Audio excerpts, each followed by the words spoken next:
Well, hello, everybody, and welcome in here on the campus of Abilene High School. Tyler Henry alongside you, Brian Dennett handling our camera and production duties today. So glad you could join us for another installment of the Salina Regional Orthopedic and Sports Medicine Game of the Week. And today's Game 1 is brought to you by our good friends at Smart Insurance.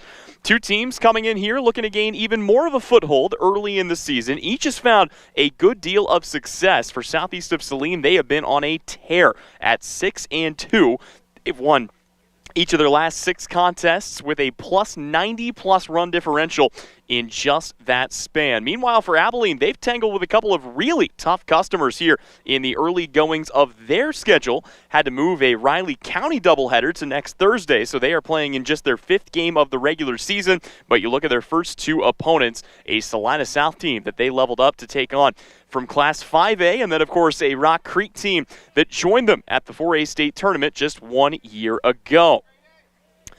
Just about ready here for the first pitch. Let's go ahead and meet the starting lineup for the Southeast of Saline Trojans. The visitors in purple today, rocking the purple jerseys, white pants, and white numerals trimmed in black. The leadoff man is Grady Gebhardt, the center fielder, as the first pitch is on its way and in there for a called strike. Gebhardt will be joined in the lineup today by second baseman Sam Knopf in the 2-hole, third baseman Ian Nicholson in the 3-hole, and DH Brody Chambers in the cleanup spot today, as the next offering is in there for strike 2. Batting 5th and playing right field, it's Evan Watkins, who will be followed by first baseman Trayton Olson, catcher Noah Rupert, shortstop Casson Clover, and third baseman Tiernan Potachik, bringing up the caboose of the lineup here today. And boy, it's a good start here, a looking strikeout for Stockton Timbrook on the hill. 3 pitches, 1 strikeout. Good morning, good afternoon, and good night. And the first batter retired for Southeast of Saline here at the top of the lineup. That'll flip things over to second baseman Sam Knopf, who bats from the right side. Stockton Timbrook, as I just mentioned a moment ago, is your starting pitcher for Abilene here today. And boy, on his 4th pitch, finally misses the strike zone for only the first time here. Stockton Timbrook, the man with the golden arm in all sports, a good point guard type players. He's able to find guys with assists on the basketball floor. Also, of course, the starting quarterback for the football team at Abilene. And here, one of the top starting pitching options for the Cowboys. So far, he has made 2 appearances. This is only his first start. Has yet to surrender an earned run all season long. And you can see, boy, he has really got it cooking here early. A 1-2 count on Sam Knopf, who's going to have to get protective here as Timbrook gets ready to rock back into the windup. 1-2 pitch on the way.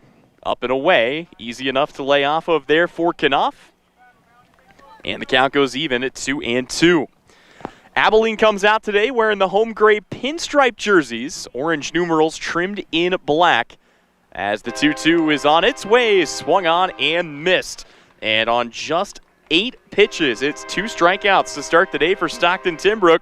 And he has got the top of the Trojan order guessing as Ian Nicholson steps up and grabs a bat now for Southeast of Saline.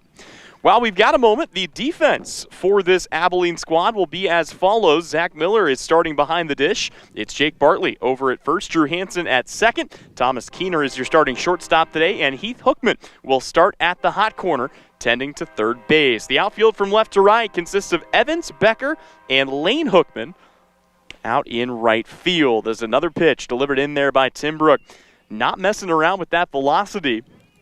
Again, he has got such a good arm, has already been signed to play at the next level at Cloud Community College, and here gets a rising fastball to go under the bat, or rather over the bat there of Ian Nicholson. Timbrook has done a good job of staying ahead in counts. You've also got to think his limited usage early in the season probably has a lot to do with the long basketball season, as Ian Nicholson goes down swinging, and it's a 3-up, 3-down inning, all via the K. Boy, cruising here early is Stockton Timbrook. We'll step away when we come back. It's the first at-bats here for Abilene on the Salina Regional Orthopedic and Sports Medicine Game of the Week, presented today by Smart Insurance. Pitching is number number 56, Jackson Calvin. The Bennington State Bank proudly supports local sports and wants each student to know that their hard work and talent is noticed and appreciated. At Bennington State Bank, they care about local communities and are committed to fostering long-term relationships through the delivery of excellent customer service, integrity, and fairness. From helping local businesses to supporting community youth and nonprofits to helping you purchase your dream home or invest in your future, Bennington State Bank is here to help. Give them a call to experience exceptional banking with hometown service. Bennington State Bank, your trusted hometown bank. Member FDIC.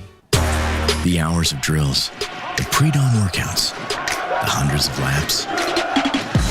It takes hard work, passion, and drive to do what you love. When you're sidelined by injury, Salina Regional Sports Medicine is just as committed and works just as hard to get you back in the game. Salina Regional Sports Medicine, 785-452-7366. SalinaRegionalSportsMedicine.com. To the home half of inning number 1 we go. Tyler Henry alongside you here, southeast of Saline, traveling to take on Abilene, the 8th-ranked Cowboys in Class 4A, in what should be a good pair of matchups. Boy, just a dream start for Abilene. Stockton Timbrook induces 3 straight strikeouts to begin this game and gives his bats a chance to come up here and get things started in the home half of inning number 1. Thomas Keener, the shortstop, will be your leadoff man here for Abilene. He will be followed by second baseman Drew Hansen, catcher Zach Miller, and third baseman Heath Hookman in the cleanup spot today. Batting fifth, it's the starting pitcher, Stockton Timbrook. He will be followed by center fielder Kyson Becker, first baseman Jake Bartley, left fielder Levi Evans, and right fielder Lane Hookman, bringing up the rear of the Cowboy lineup today. First pitch on its way to Keener. He will take up and away there for ball 1. As southeast of Saline settles in here with their starting pitcher, and it's going to be a debut for SES, at least on the hill, as this one is taken high in the air out to center field. Grady Gebhardt settles under it, looks up, and makes the catch, and Keener is retired for out number 1. Southeast of Saline obviously did a lot of turning over a season ago as far as graduation. They lost 7 of their starting 9 and most of their starting pitchers. So they've been working through and kind of refinding who the new arms in this bullpen and starting rotation will be. And here today, it is the debut of Jackson Calvin, getting his first start on the bump for southeast of Saline. Matter of fact, his first pitching performance of the year, and his first offering here to Drew Hansen will miss inside. Early in the year, arguably 2 of the hottest lineups in the state of Kansas right now. This is an Abilene team that is batting .375 as another pitch gets away from Calvin. He starts off behind in the count 2-0. Southeast of Saline also hitting .375, and both teams currently slugging at or above that 400 or at or above the 500 marker. As time is called, Hansen wants to take a moment. And we'll step back into the box, ready to go here. 2-0 the count. Calvin looks in, delivers the pitch, and just misses. Count goes to 3-0. Early in the year, the Abilene Bats have done a good job of staying patient. That's how they got a bunch of runners against Salina South, and here it's going to be a 4-pitch walk as Drew Hansen becomes the first runner aboard here for either team. And it's 1 on for the ever-dangerous Zach Miller. Miller is one of the 2 guys in this game that have already committed to play for the next level. Zach Miller will be attending Cloud Community College next year. And boy, has he been raking early this year. How about a .529 average? Slugging .824. He's got good speed. Here chops one to third. It's scooped up there by Nicholson. Throws the short way for 1. No chance to come back the other way, but a fielder's choice puts 2 away and gets Southeast on the precipice of getting out of the inning unharmed. While we've got a moment, let's go ahead and meet the Southeast of Saline defense. Noah Rupert is your starting catcher today. It'll be Trayton Olson over at first, Sam Knopf at second. Casson Clover is your starting shortstop, and Nicholson will get the start at the hot corner. That's Ian Nicholson. His brother Evan playing on the team a season ago. In the outfield from left to right, it's Tiernan Potacek, Grady Gebhardt, and Watkins getting the start out in right. Evan Watkins as the first pitch missing up and in to Heath Hookman. Been a good start for Hookman this season. Again, it's been a good start for most of the guys you're going to see on the offensive end of things. as these two teams have not been shy about putting up runs. We'll get more into the run differentials in a while, as this is Calvin taking a little something off of that pitch, but does fall behind in the count here at 2-0. Working out of the stretch for the first time. Calvin delivers the pitch in for a strike, and the count goes to 2-1 as he battles his way back on Heath Hookman. Hookman batting .364 on the year, slugging .455. He's already driven in 5 runs in just 4 games. And that's the other thing. This Abilene team just getting started. He is going to lace one into the gap in left center. That gets down. It'll be scooped up by Grady Gebhardt, and the runner will advance there to third base. Zach Miller, with all his speed, will make it runners at the corners on the Heath Hookman single. And it's Stockton Timbrook with a chance to help his own cause here at the dish. Batting is the pitcher, number 13, Stockton Timbrook. Becker on deck, Bartley in the hole. 2 down. Stockton Timbrook, again, instrumental in all 3 seasons, getting his chance here at the plate and looking to pick up where he left off. He's slugging .500 on the year. He's got great pop in that bat, and another guy that thinks like a pitcher, as Southeast will allow Hookman to go ahead and take second. Call it a stolen base. Almost indifference there, if nothing else, but Southeast knows the task at hand, just worried about getting the batter. Here the pitch misses away, and the count will go to 2-0. It's been really the only knock on Calvin here early on. He's been falling behind in counts. But once he settles in, has been able to induce a couple of weak swings. Here the first strike comes in to Stockton Timbrook.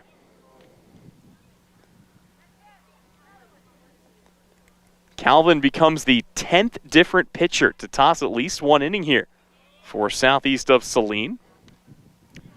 Misses inside, and the count goes to 3-1. But SES, again, still trying to solidify that starting rotation. A lot of confidence placed in the young fella. But he will miss away here, and it's another walk to Stockton Timbrook to load the bases for Kyson Becker.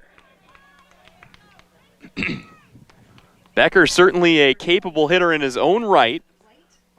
It's been maybe a bit of a slower start for Becker this year. He's batting just .308. But he's got 4 hits. He's already driven in 3, and a great chance to bring a couple of runs across for Abilene. They're hungry to get themselves on the board here in the first. Calvin still working out of the stretch. Will deliver the pitch. That is popped up high in the air and out of play. So the count goes to 0-2, a dream spot for Calvin, as he's got a couple of pitches here to waste if he so chooses. See what he comes home with. Off speed away. Boy, you saw Becker thought about it, but he is able to lay off. Kyson Becker, a senior in this lineup, an all-NCKL nod given to him in the postseason awards just 1 year ago. The 1-2. It's going to be topped near the middle. Charging in is Clover. Picks it up. Throw to first. Not in time to get the speedy Kyson Becker down the line. And hustling out an infield single will get Abilene on the board. And the bases remain loaded for Jake Bartley. Now batting is first baseman number 5, Jake Bartley. It's one of those awkward balls. It was rolling slowly enough that I think Clover might have thought Calvin may have had a chance to get there, but it was just outside his reach. Makes it a 1-0 lead here for the Cowboys, and the first pitch is going to miss at the eyes to Jake Bartley. Bartley's been swinging a hot bat, .444 average in a smaller sample size. Slugging .556. He's been getting on base at a good clip, too. And here he's going to lace one into the gap in right center. That gets down. It'll score at least 2. We'll see how aggressive they want to get with Kyson Becker. And they are going to hold Becker up at third. It's a good thing, too. Now a back pick, and Southeast has got a rundown. Becker trying to be careful. Gets away around the tag. He's going to be safe.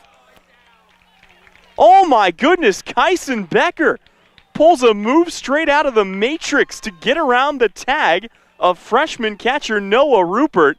And Mike Garrison wants to come out and have a word with the home plate umpire about whether or not he got him, and perhaps about whether or not he stayed in the baseline. Rupert came out. He did about all he could. He tried to make the barehanded tag. Usually better off if you can find a way to keep that one in the mitt. It's just more surface area, but Yeah, unlikely that we're going to see anything overturned here, and it's going to remain a 3-0 lead here for Abilene, with runners at the corners and still 2 outs. Coach Garrettson clearly frustrated, but will have to walk back to the dugout. And, of course, in all the chaos, Jake Bartley moves up to take second. And it brings up Levi Evans, the left fielder. The first pitch is over the head. Rupert chases it, and it's going to be Keener who makes it easily home for the 4th Abilene run of the inning. So Becker is in to score. Bartley up to third on the wild pitch. And things unraveling a little bit for southeast of Saline here in the home half of the first. If you're Calvin, all you can do is focus up on the hitter here. That hitter is Levi Evans. Off speed, misses away. Count goes to 2-0.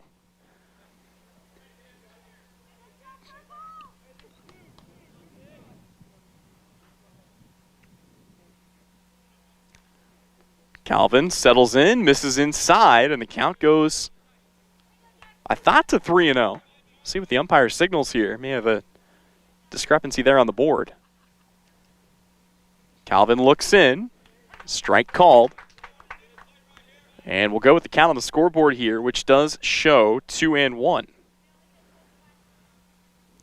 Bartley still standing aboard at third. Pitch on the way. That's got a chance to get through the hole. It's past the diving glove of Casson Clover, and the hit parade continues here for the Cowboys, who, with Lane Hookman coming to the plate, have batted around here in the top of the first. They lead it 5-0 over southeast of Saline, and not trying to do too much for the most part. Just solid hitting, putting it where they're not. As a foul tip for Lane Hookman, we'll start the count off at 0-1. Hookman is the epitome. Lane Hookman, of course, with both Hookman brothers in the lineup. Lane is the epitome of that rollover guy.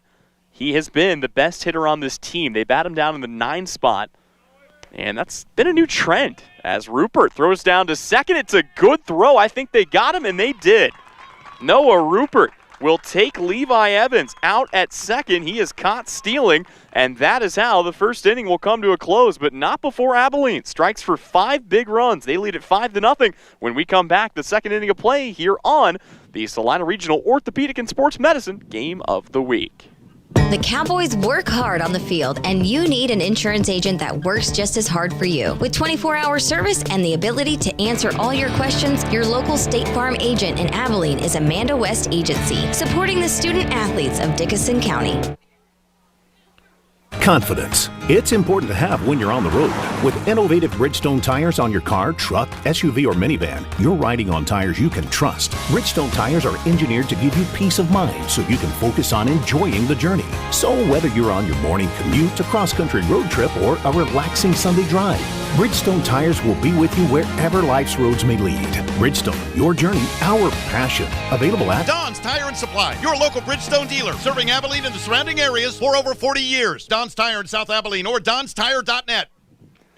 Welcome back in here on the Game of the Week, presented today by our good friends at Smart Insurance with locations in Abilene, Salina, and Harrington. Call for a free insurance review. 5 runs on 3 hits for the Abilene Cowboys. They take a 5-0 lead over southeast of Saline, but the Trojans will have the heart of the order due up now as Brody Chambers, Evan Watkins, and Trayton Olson try to solve the riddle that is Stockton Timbrook. But boy, Timbrook sliced right through the top of the lineup. It was 3 up, 3 down, all via the strikeout as he was able to fan Grady Gebhardt, Sam Knopf, and Ian Nicholson. Still working out of the windup. The big righty kicks and deals the first pitch. It's a fastball up, and Brody Chambers will leave that right where it lies. Chambers on the year, the sophomore, batting .278. He's been getting on base, though, at a very high clip. Here we'll cut through that one. A .548 on-base percentage, among the highest on this team. And we talked a little bit about what Southeast has been doing to teams here early in the year. They watch this one miss up and away. How about a +83 run differential on the season? After falling in their first couple of games here in 2024, they have bounced back with a vengeance. But right now find themselves on the wrong end of a run spot here in the opening inning. Trying to get that back, though, is Chambers. 2-2 the count. Tim Brook rocks into the windup, delivers the pitch. And it's in there. Called strike 3. Brody Chambers can only watch it go by. And the first 4 Trojans to bat today all retired via the K. This is about as dominant gets for Stockton Timbrook. He has been just cutting right through this lineup, and he will now turn to face Evan Watkins. Watkins, a junior, comes in batting .353, will take the first pitch in for a called strike. And talk with Coach Bartley about Tim Brook and kind of what makes him so deadly on the mound. Obviously, he's got good velocity on that fastball, which gets away from him here. Good breaking stuff as well, but what really gets hitters is that splitter. And you do not see many guys at the high school level that can throw a real splitter. But Tim Brook's got one. It is nasty as he breezes a fastball by Watkins and gets ahead of him here, 1-2. This is a Trojan team, again, that has been cooking on offense here recently. And Tim Brook just does not care. 5 straight strikeouts now to begin the game. And Trayton Olson will come to bat here with 2 down in the inning. Talking about an offense for Southeast of Saline that comes into this game as a team, slugging .547, batting .375. But the one problem, and we heard this from Coach Garrettson early in the year, was the strikeouts. And right now, that is what Stockton Timbrook has been exploiting. No one's even been able to put the ball in play, as Timbrook will get a foul tip from Trayton Olson. I think that's only the second foul tip for Southeast as well. Timbrook, just cool as ever, on the hill right now, will deliver the 0-1. Fastball down and away, that will miss. And the count goes even at 1-1. Timbrook hasn't had to worry too much about falling behind in counts. We'll see if he goes right at him. It's a good fastball, but it stays low, and the count goes to 2-1. And after watching the first 5 guys strike out, you wonder if Olson might be just trying to feel Timbrook out a little bit here. Fastball right down the middle, swung on and missed. Count even at 2-2. Also got to think Timbrook probably the best pitcher Southeast has seen to this point in the season through their first 6 games. The 2-2 misses well upstairs, easy enough to lay off of there for Olson. And the count is full. It's been Stockton Timbrook's show so far. He's put the first 5 batters down on strikes. The payoff pitch, make it 6 in a row. My goodness. Stockton Timbrook, take a bow. Good morning, good afternoon, and good night. And it's 6 up, 6 down, all via the K for Stockton Timbrook as Abilene continues to lead it 5-0. Back with more when we return. Game 1 of this doubleheader brought to you by our good friends at Smart Insurance. Despite supply chain issues, West Country Mart in Abilene has shelves stocked full of quality products with the largest selection in the area. We also have a full-service meat department serving the absolute best variety of meat with a butcher on hand 7 days a week. Supply chain issues have affected the national chains so much they often have empty shelves. We take pride in stocking the right products with competitive pricing. You can also shop online for parking lot pickup or delivery to your home. Shop with us at West Plaza Country Mart in Abilene. Insurance is something we all need in our business, home, car, and life. But do you really understand what's covered? And most importantly, what you are paying for? Hi, this is Rob Carlson in the Salina office of Smart Insurance. Change is good, especially if you haven't looked at your insurance policy lately. I can help you understand what you need and where the gaps are in your coverage. We provide free quotes and take pride in looking out for you. Smart Insurance, with locations in Salina, Abilene, and Harrington. Give us a call today. Welcome back in here on the campus of Abilene High School. Tyler Henry alongside you. Want to remind you that coverage of today's game is brought to you by Don's Tire and Supply in South Abilene on Highway 15, in the shop, on the road, or in the field. Don's Tire is here for you, serving the area for over 40 years. Southeast of Saline back in the field, and it will be Lane Hookman, the 9-hole hitter. He was actually standing at the plate when the inning ended, as Southeast's Noah Rupert was able to cut Levi Evans down trying to swipe second. But it's been the offense where Southeast has struggled to get it rolling here early. See if they can keep some more runs off the board. It's going to be rolled right through the legs of Trayton Olson at first, and Lane Hookman will lead off the inning, reaching on an error. A tough start for the Trojans, and it brings up the top of the order in Thomas Keener. Keener 0 for 1 today, flew out to straightaway center. Remember, it was a pretty good start to the inning for Calvin and company as Southeast got the fly out of Keener. He walked Hansen, and then Miller recorded the second out on a fielder's choice. So it was just a runner on first base and only 1 out or 2 outs back in the first, but that was where Abilene went to work. A single for Hookman, a walk for Tim Brook, a single for Becker, and then a double for Jake Bartley, and then an RBI single for Evans to cap it off before he was snagged trying to swipe second. Pitch on the way, runner goes down to second. Throw is going to be close but not in time. And it's a stolen base for Lane Hookman, who finds his way into scoring position. That'll also eliminate the prospect of a traditional double play. This is what we saw Abilene do to Salina South a few weeks back on our Game of the Week. Just able to run all over everybody. Their stolen base count has been very high for a team that's only played 4 games this year coming into this one. And, of course, that speed has aided their cause out in the field as well. Calvin comes to the ready, brings home the pitch. That misses upstairs. Good stop there by Rupert. And the count goes even at 2-2. Trojans trying to get their bats back up, give themselves a chance to claw back in this one. Here's a ball chopped. They're going to say foul. Boy, that was awfully close. I figured we might have seen Keener take off, but it's kind of the veteran presence right there to just know that that ball was off the plate. No need to waste any energy running down to first. Didn't even have a chance to go through any of Keener's numbers earlier today. .312 batter is the junior coming into this, his 5th game of the season. And we'll watch one up and away to fill the count at 3-2.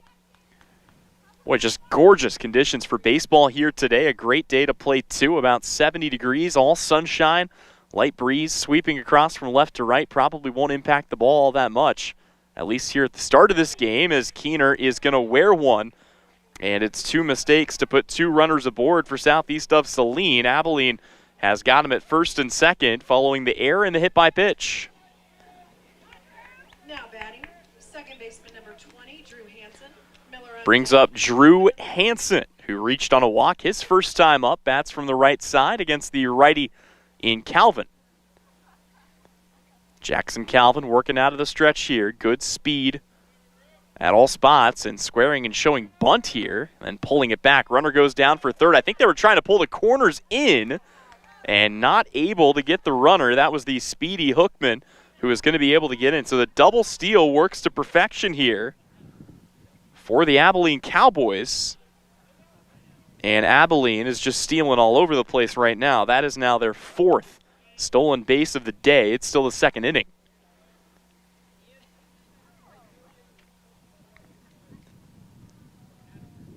Southeast just looking to get a quick out here. Still very much in this game, although that is off the elbow guard, and Hansen is going to get plunked here too.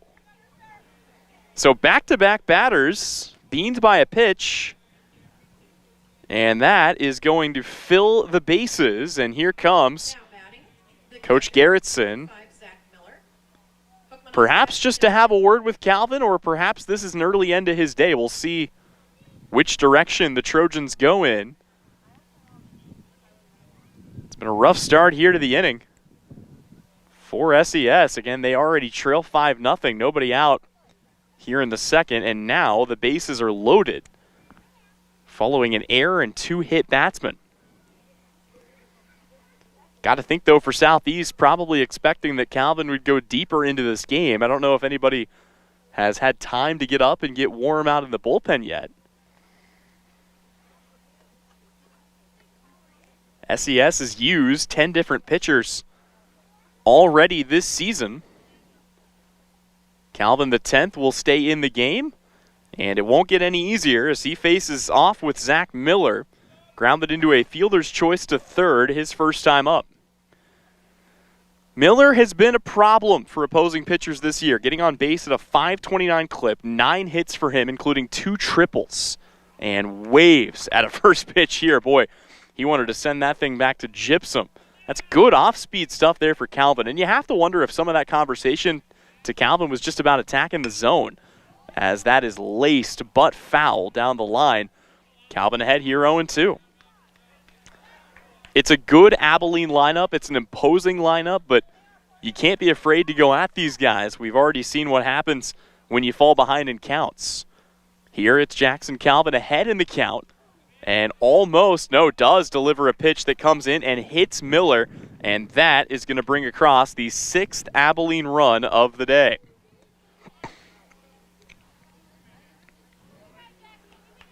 Three straight hit batsmen, and the bases remain loaded with nobody out for Heath Hookman.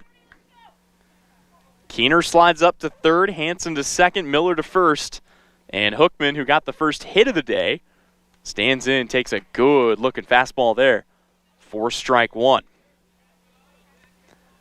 Hookman's got plenty of good speed himself.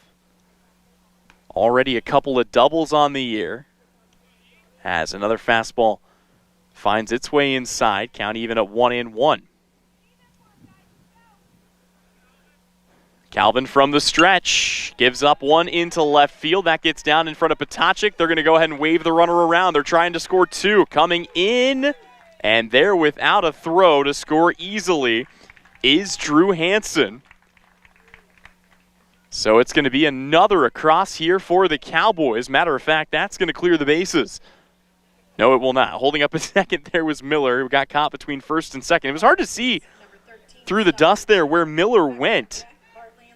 But yeah, it's going to be a 2 RBI single for Heath Hookman, his second knock of the day. And it's runners at first and second as a breaking ball is in for a called strike to Stockton Timbrook. So Keener in to score, Hansen in to score. And it's now 8-0 Cowboys. And you know they are looking for more here. Still nobody out in the inning. Timbrook trying to give himself some run support. He reached on a walk. Runner's going to go down for third. The throw is not in time. But to be fair, it's hard to get Zach Miller anywhere. He is so quick. Saw him swipe 5 bags in the doubleheader against Salina South to start the season for this team. And once again, the double play is out of question as that's a double steal. Heath Hookman moves up to second.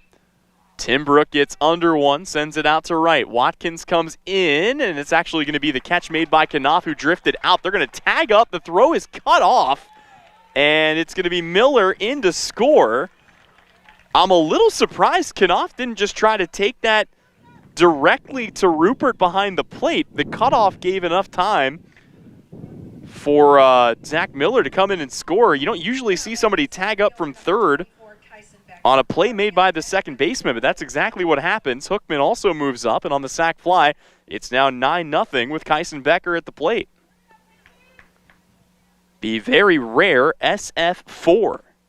And the first pitch misses away here for ball 1. On the bright side for the Trojans, though, 1 down in the inning.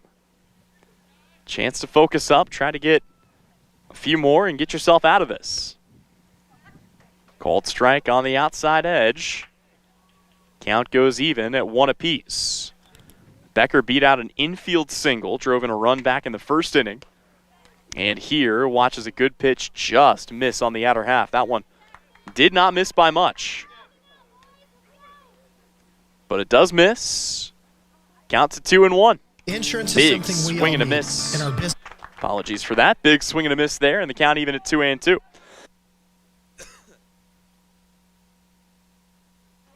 Two balls, 2 strikes, 1 away here in the second.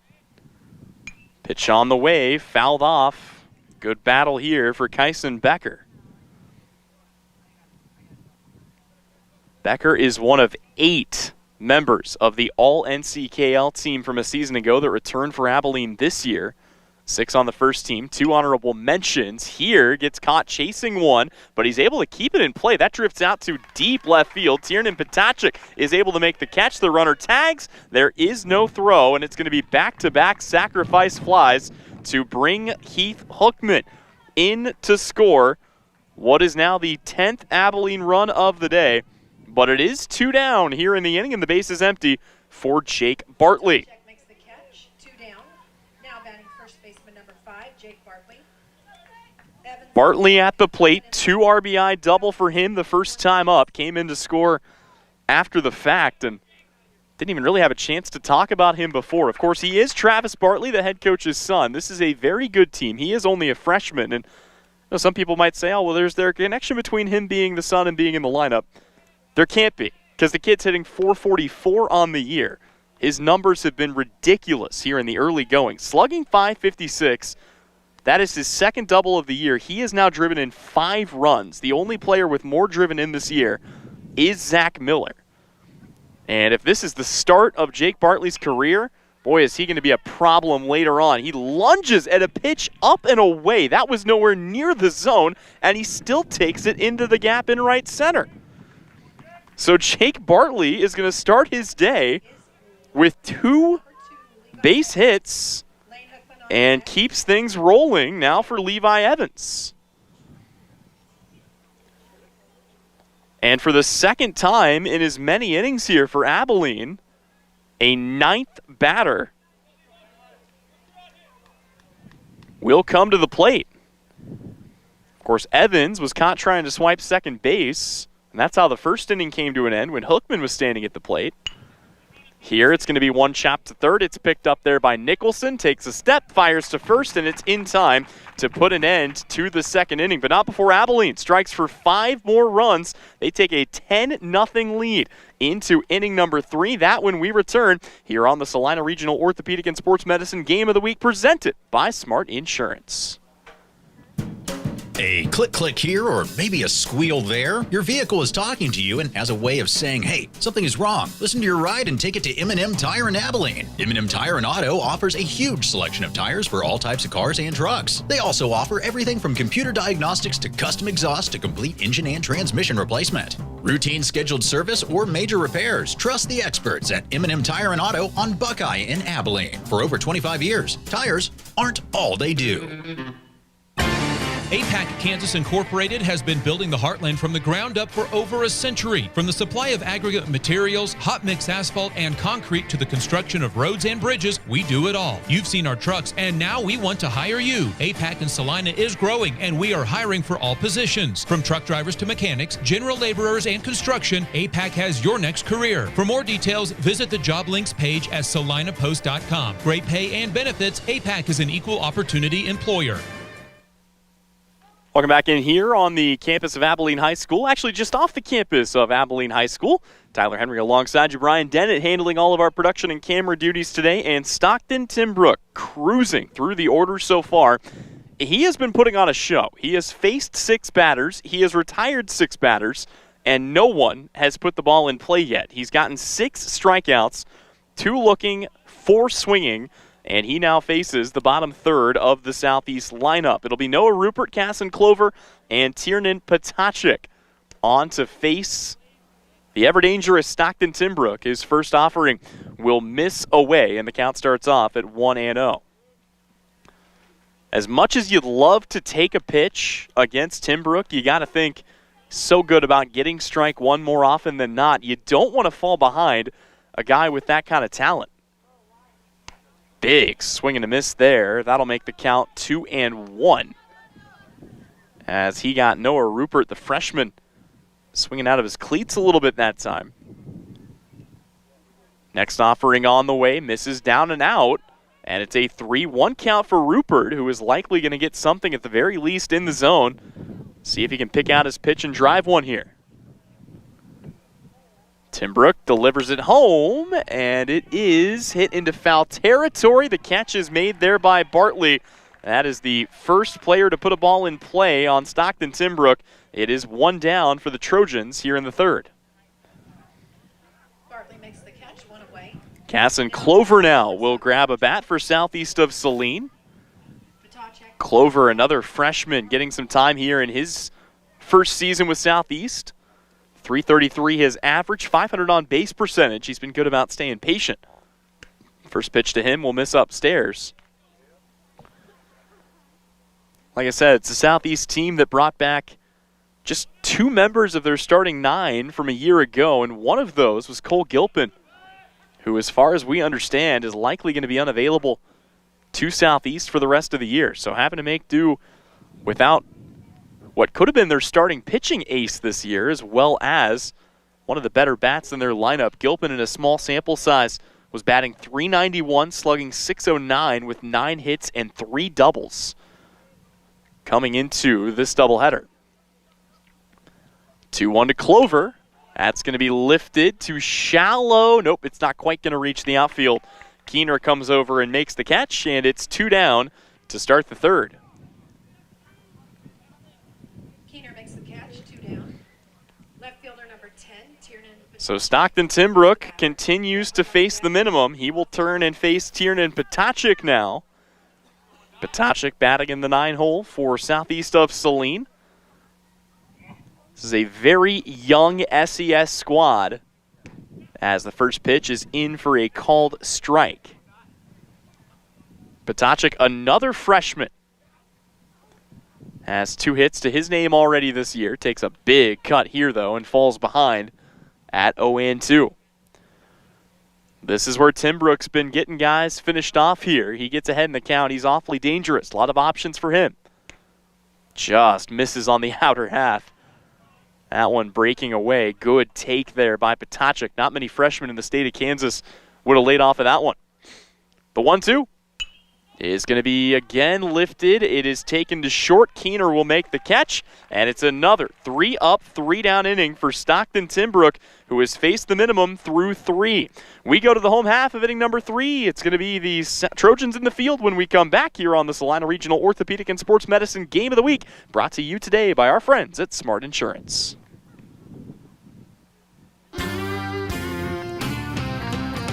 For over 90 years, when people go car shopping, they've been coming to Marshall Motors in Salina. Hi, this is Dane at Marshall Motors. The world has changed, but the way we do business remains the same. We promise you the right price, no pressure, and to be your trusted dealership for sales and service. For over 90 years, we've been treating people the way we want to be treated and watching them drive away with a smile and a great ride. Come see us in South Salina at Marshall Motors. We keep life moving. When does normal acute pain become abnormal chronic pain? Chronic pain can be one of 2 types, nociceptive and neuropathic. Each type differs based on what causes it, what it feels like, and what treatments may relieve it. Neuropathic pain can often be managed by a therapy called neurostimulation or spinal cord stimulation. If you suffer from chronic pain, ask your primary care physician for a referral to the Salina Pain Clinic. Our pain specialists will discuss the right options to manage your pain. Online at salinapainclinic.org. Gabe with Sage Products in Salina, offering industrial strength products that get the job done right. We are featuring hospital grade disinfectant sprays, wipes, and hand sanitizers to keep you safe this time of year. We carry toilet paper with a large assortment of hand towels. Check out our private line of colorful products like Mom's Streak-Free Glass Cleaner or our friendly Amazing Green Bowl Cleaner. Go online to sageselects.com, visit our 9th Street location in Salina, or call 309-1919. New arm into the game here for Southeast of Saline. It will be the southpaw, Trayton Olson, who has given SES some really good innings this year. He has made 4 appearances, including 2 starts. He's got a perfect 2-0 record when he is the starting pitcher of record. And he will turn now to face for the Cowboys the 9-1 and 2-hole hitters, Lane Hookman, Thomas Keener, and Drew Hansen, as he will miss this one up and away, and the count starts off at 2-0. Olson this year has pitched to the tune of a 1 ERA. He struck out 11. He has walked 7 guys and plunked 1 more, but for the most part, he has had really good stuff out there on the bump. And working from the windup will deliver a 2-0 pitch that is in for a called strike. I know I brought it up back in that second inning, but you look at the way the 9-hole has been used by a lot of teams that have kind of figured this out. It's more of the rollover guy. People call it a second leadoff spot. And that is part of why, although that's going to hang up out in center. Grady Gebhardt will come in and make the catch for out number 1. Gebhardt makes the catch, one away. So a good start Now batting, number 11. for Trayton Olson. Gets the first batter, now faces the top of the order. And Thomas Keener, who is still looking for his first hit of the day. He is officially 0 for 1, was hit by a pitch and came around to score back in the second, flew out to center back in the first, and will give a lefty-on-lefty look here to the aforementioned southpaw in Trayton Olson.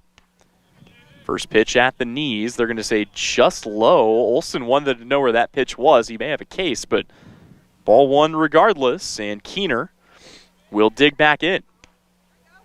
Takes the next pitch at the letters. Gotta respect Thomas Keener walking up to smooth operator. Always fun. The home team, of course, gets the walk-up songs. As Keener ropes one, it's off the mitt. Clover mishandles that at short. And it's another error here to put a runner aboard, this time Thomas Keener, with one down in the third. Second baseman Drew Hansen, Miller on deck, Heath Hookman in the hole. This has been something Southeast has, for the most part, avoided during this winning streak. They've had a couple of errors here and there, but nothing quite like what we've seen here today. Go back to their last couple of games. They did commit 3 errors in the doubleheader with Republic County, but I mean, when you score 38 runs, generally not that big of a concern, as we've got one fouled away here. Drew Hansen is the new batter, a walk and a hit by pitch. He's been put on for free twice. Did have to wear one last time around, though. Looking for a pitch that he can put in play. Going back to Southeast, though, again, I mentioned that 6-game winning streak that they're on. 19-1 and 19-0 over Republic County. And then, of course, you go back to their Smoky Valley doubleheader, 18-3 and 22-7. And then big wins before that over Wichita Classical.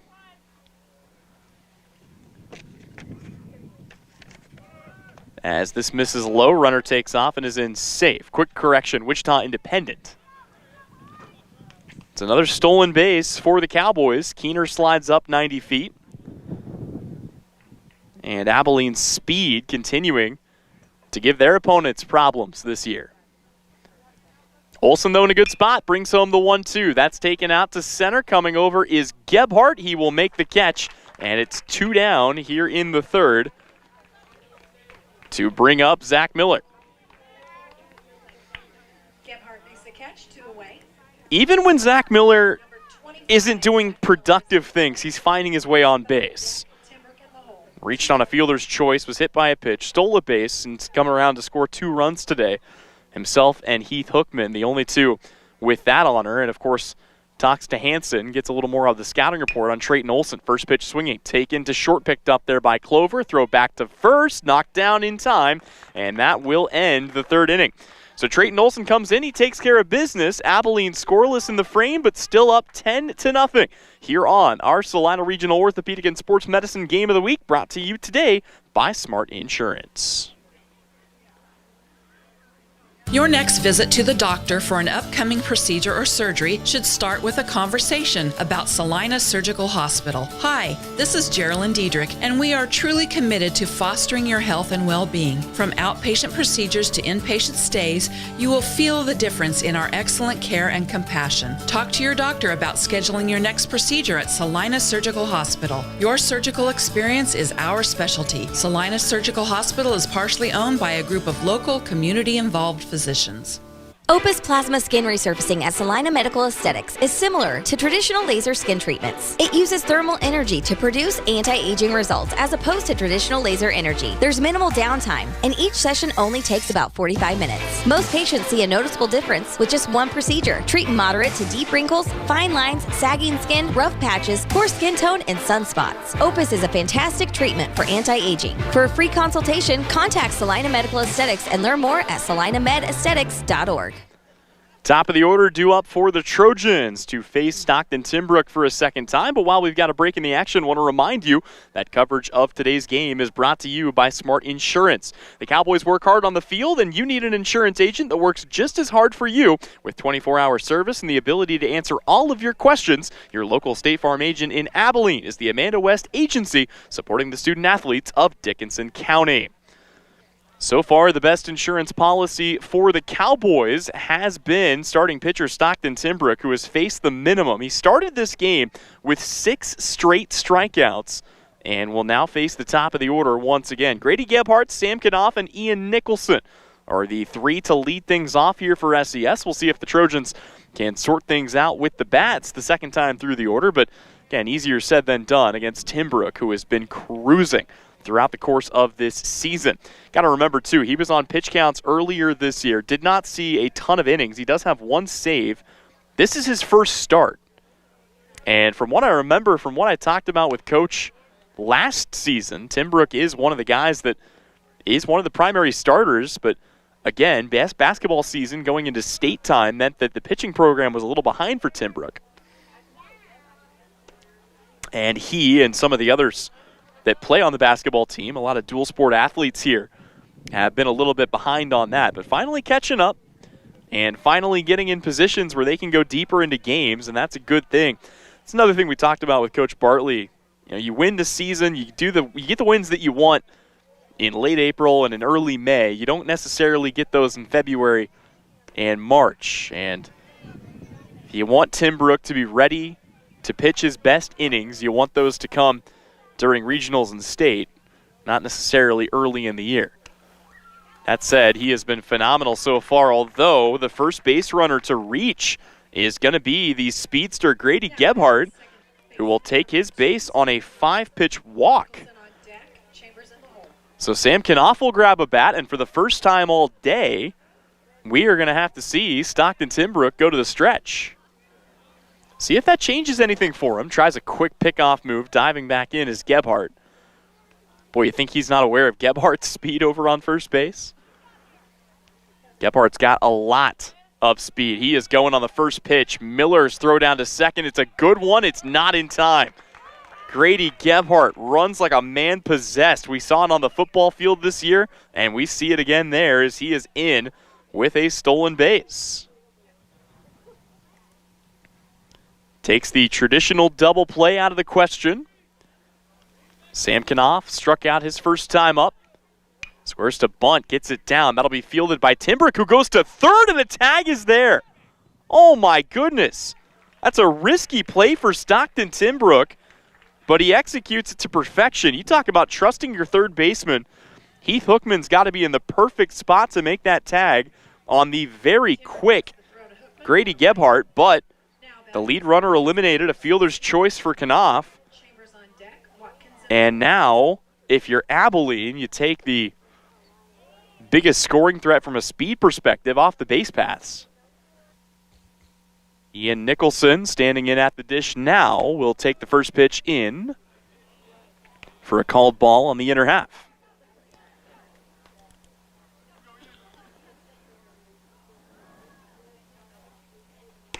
Next pitch, down and away. Knopf, just 2 extra base hits this season. He's got okay speed. The Trojans' second baseman is Timbrook. Boy, he wants to get somebody picked off over at first. You can tell himself and Bartley on the same page about that, but Southeast staying conservative with the leads. And the next pitch in for a called strike as the count goes to 2-1. SES doing a good job getting the bat on the ball. Just got to find ways to barrel a few of these up. 2-1. Lifted high in the air and foul back onto the tarp on the southeast side. And the count goes even at 2-2. Of course, we have set up shop just behind home plate. And it's not typical for baseball season, but we're in foul ball territory. We'll see if we can't snag one today. As that's going to get by. They tried to pick him off. It's going to get past Bartley. And they will hold Sam Knopf up at second. But how about that? It's going to be a failed pickoff attempt over at first. Credit the error there to Timbrook. And a runner now aboard at second with only 1 out. No chance of the double play. Ian Nicholson trying to get something rolling here for Southeast. 2-2 the count. Timbrook kicks and delivers, and it is the 7th strikeout of the day for Stockton Timbrook. He gets Nicholson swinging for the second time today, and will turn to face Brody Chambers, who he got looking back in the second.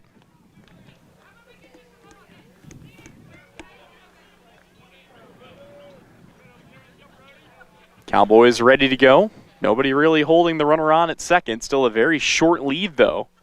And the pitch is spiked in the dirt. It gets away from Miller, but he's able to locate it. Boy, keeps that head on a swivel. Zach Miller is just so quick, even behind the plate. And something I've seen in all three sports. Himself and Timbrook are two of the guys, I believe Heath Hookman the other, that do play all three of the primary sports at Abilene.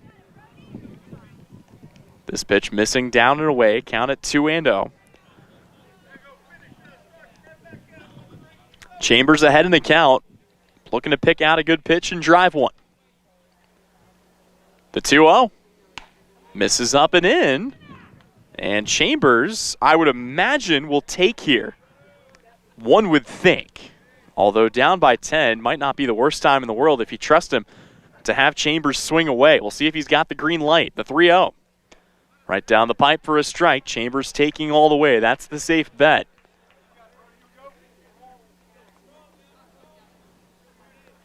Count to 3-1. Timbrook back to work on the hill. Knopf stands in at second. Pitch on the way is going to be ball 4. So 2 walks here in the inning for Stockton Timbrook, who looked borderline invincible the first time through the order. Again, it was 9 up, 9 down, 6 strikeouts.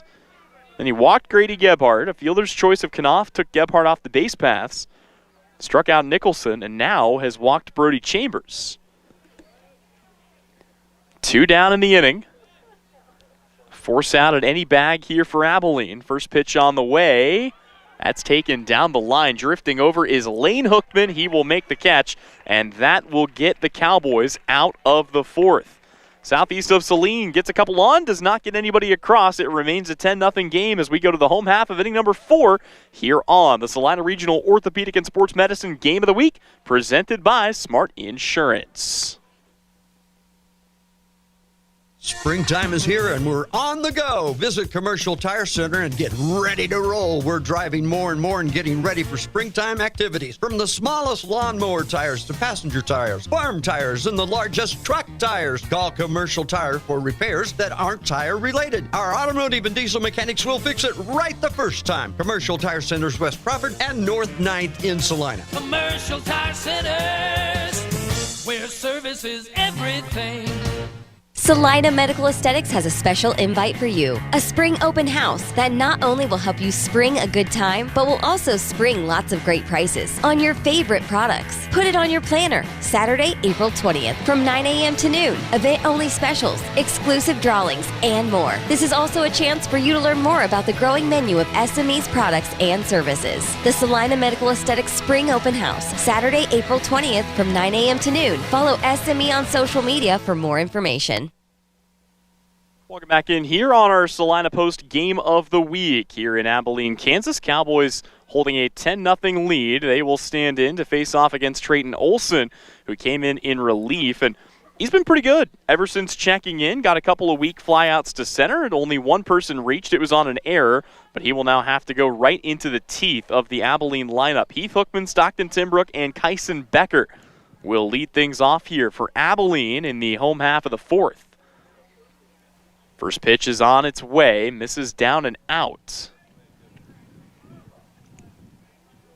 Southeast with some work to do on the other side, but important right now that they do not give up any more runs, as Abilene kind of slowly but surely working their way towards that run rule deficit. And they hold it going into the next inning, but for right now, they are trying to go ahead and finish this thing off right here. 2-0 pitch, misses down and in. Hookman's been a problem for Southeast today. He's 2 for 2, almost identical pitches, 2 singles, 2 stolen bases, 2 runs scored, 2 runs driven in.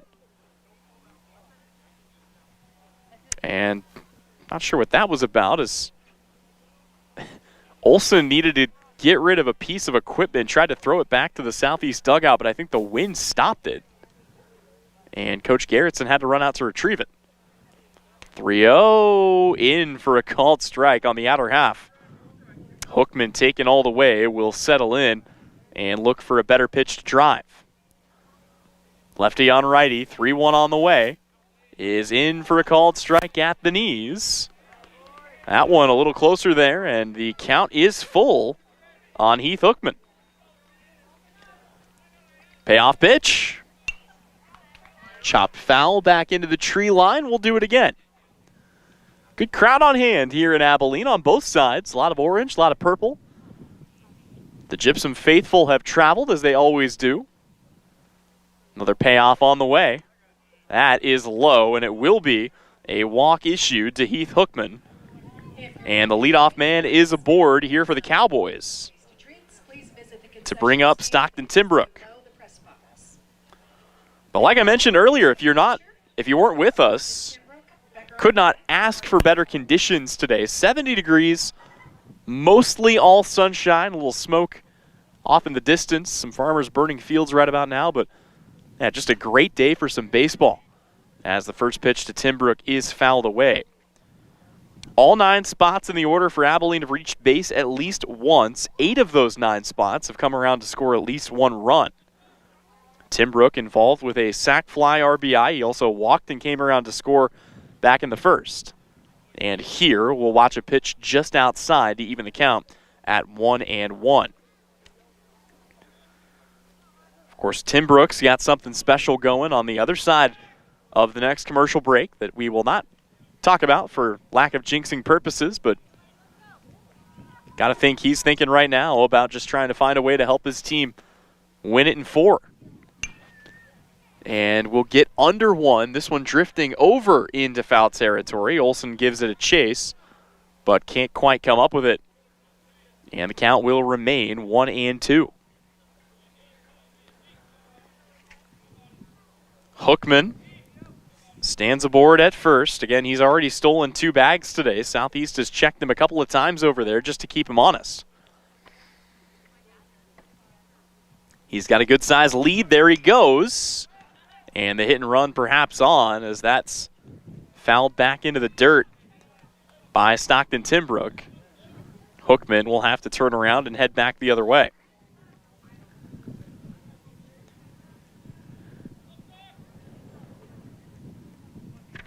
Already 7 stolen bases for Abilene in this game as Timbrook narrowly keeping himself alive there. Rupert almost gloved it.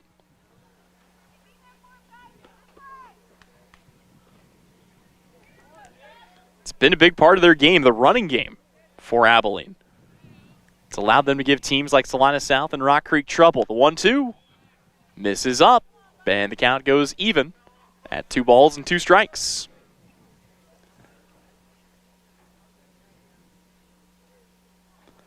Trojans trying to pick up a couple of outs here, get themselves a chance on the other side. Pitch on the way, misses in the dirt. And the count goes full at 3-2.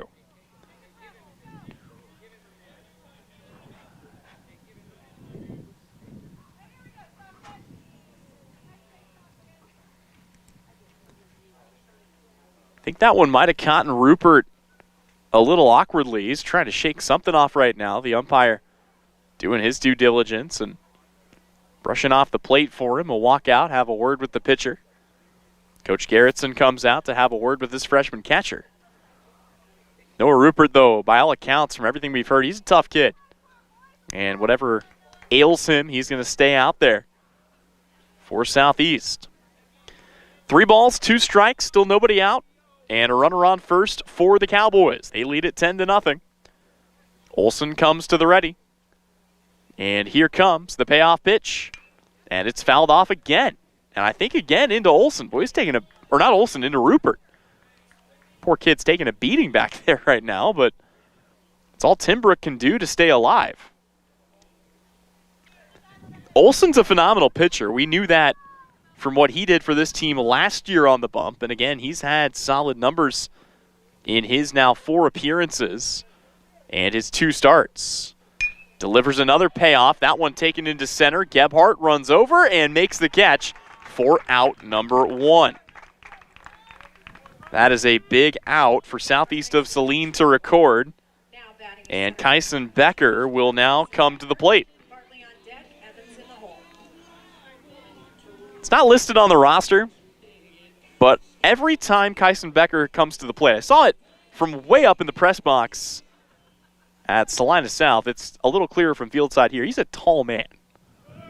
Pitch on the way, runner goes for second, and there it is, the 8th stolen base of the day for Abilene as Hookman is aboard at second, but a big strike one on Kyson Becker. It's come from a myriad of sources, but Heath Hookman does have, for what it's worth, 3 of the stolen bases. Boy, thought about trying to swipe one there. Rupert, though, able to glove it and keep that right behind him. It's always a matter, though, of locating that ball. But they are able to keep it in check, and now a little shoe maintenance being done down at second base, as it looked like I think Heath Hookman might have blown a tire. If you blow a tire, head on down to the Don's Tire and Supply in South Abilene on Highway 15. Proud sponsor of today's game. The 1-1. Taken the other way. Coming in from right is Watkins, and it gets by him. That's going to roll all the way to the fence. Scoring easily is Heath Hookman, and digging for third. Throw's going to be there. It beats him by a mile, and that's the second out of the inning. But Heath Hookman is going to come around to score the 11th run of the day on an error out in right from Watkins and rule it. I believe it's just going to be ruled an error, and then Becker just gets thrown out trying to take third. May have been a little ambitious, although to be fair, you see the ball rolling out there. I think he didn't really account for the cannon that Watkins has. Now one taken out to shallow left. Charging in is Potachik, drifting out to make the catch as Clover, and that will end a chaotic home half of the fourth. We go to inning number 5. 11-0 is our score. Abilene looking to wrap it up when we come back on the Salina Regional Orthopedic and Sports Medicine Game of the Week. The Bennington State Bank proudly supports local sports and wants each student to know that their hard work and talent is noticed and appreciated. At Bennington State Bank, they care about local communities and are committed to fostering long-term relationships through the delivery of excellent customer service, integrity, and fairness. From helping local businesses to supporting community youth and nonprofits to helping you purchase your dream home or invest in your future, Bennington State Bank is here to help. Give them a call to experience exceptional banking with hometown service. Bennington State Bank, your trusted hometown bank. Member FDIC. The hours of drills, the pre-dawn workouts, the hundreds of laps. It takes hard work, passion, and drive to do what you love. When you're sidelined by injury, Salina Regional Sports Medicine is just as committed and works just as hard to get you back in the game. Salina Regional Sports Medicine, 785-452-7366. SalinaRegionalSportsMedicine.com. Welcome back in here to Abilene. Tyler Henry alongside you, and a quick reminder that today's game is brought to you by West Plaza Country Mart in Abilene with a full-service deli, bakery, and meat counter, and butchers on duty daily. You just can't beat West Plaza Country Mart for both variety and price. The Cowboys looking to offer up a victory here in game 1 of our doubleheader. They lead it 11-0, and Stockton Timbrook comes back out, I believe, looking to slam the door shut as the run rule, at least by all accounts, 8 after 5. So an 11-run lead as we go to the 5th. Southeast looking to get a few runs back and give themselves a chance just to extend this game, and it will be the 6, 7, and 8-hole hitters due up to do that. Trayton Olson, Noah Rupert, and Casson Clover for Southeast of Saline. First pitch from Timbrook misses down in the dirt. You got to think the only disadvantage for Timbrook, obviously, he's more than happy with the run support, but he spends a lot of time on the bench. And that arm is, I'm sure, gone cold on him a couple of times. As this has kind of been the running theme. Each time he comes back out, his first couple of pitches miss. But once he warms back up, he's been very good. 7 strikeouts for Stockton Timbrook so far. Just 3 batters have reached base on him today. 2 of those via a walk. And you got to think that's what Trayton Olson is thinking about here. Up in the count, 3-0. Timbrook working out of the windup will deliver the 3-0 pitch, and it's a 4-pitch walk. Southeast of Saline for the second time in as many innings will get a leadoff walk. Last time it was Grady Gebhardt. This time it is Trayton Olson. And as Coach Bartley comes out, we still wonder if Timbrook might be on a pitch count. And if he is, he may have surpassed it. See if he stays in the game here. Just needs to record 3 more outs. Again, at least as far as we understand. I did double check the Acacia run rule before this one. And if the marker's not 8, I believe it is 10. Either way, Abilene's got it for now. See if Timbrook is allowed to stay in this game. And if there's one thing you know about Stockton Timbrook, it's going to take more than a stern argument to bring him out of this game. He is a ruthless competitor, always has been, in every sport that he plays. So Timbrook stays out there, again, looking to record 3 more outs. Noah Rupert will grab a bat, popped up to the first baseman his first time up. Squares to bunt, pulls it back, and takes ball 1 as the first 5 pitches of the inning have all missed outside the zone for Stockton Timbrook. Tries a quick pickoff move over to first. Olson stays tight. Trayton Olson, the first baseman for Southeast of Saline, certainly thinking like one. And, boy, a very short lead. Here's an awkward bunt down the line. That'll be scooped up there. The throw to first is just in time. And that is 1 away here in the visitors' 5th. Clark makes the toss to Timbrook, 1 away. Now batting is shortstop number 12. That is Hunter Clark, the new first baseman in for Abilene, replacing Bartley in the field. And it's now Casson Clover at the plate. First pitch to him. Believe again, misses for a ball.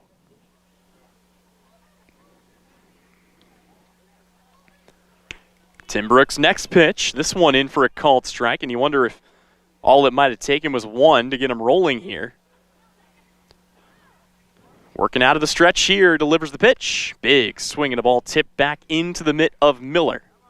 And Timbrook finds himself back ahead, 1-2. First batter he's really gotten ahead of here in the half inning. And, oh boy, one that comes off, I think, the nub of the bat. Boy, that hits anywhere else. It's a free base for Casson Clover. Instead, he just has to shake it off as that goes off the nub of the bat.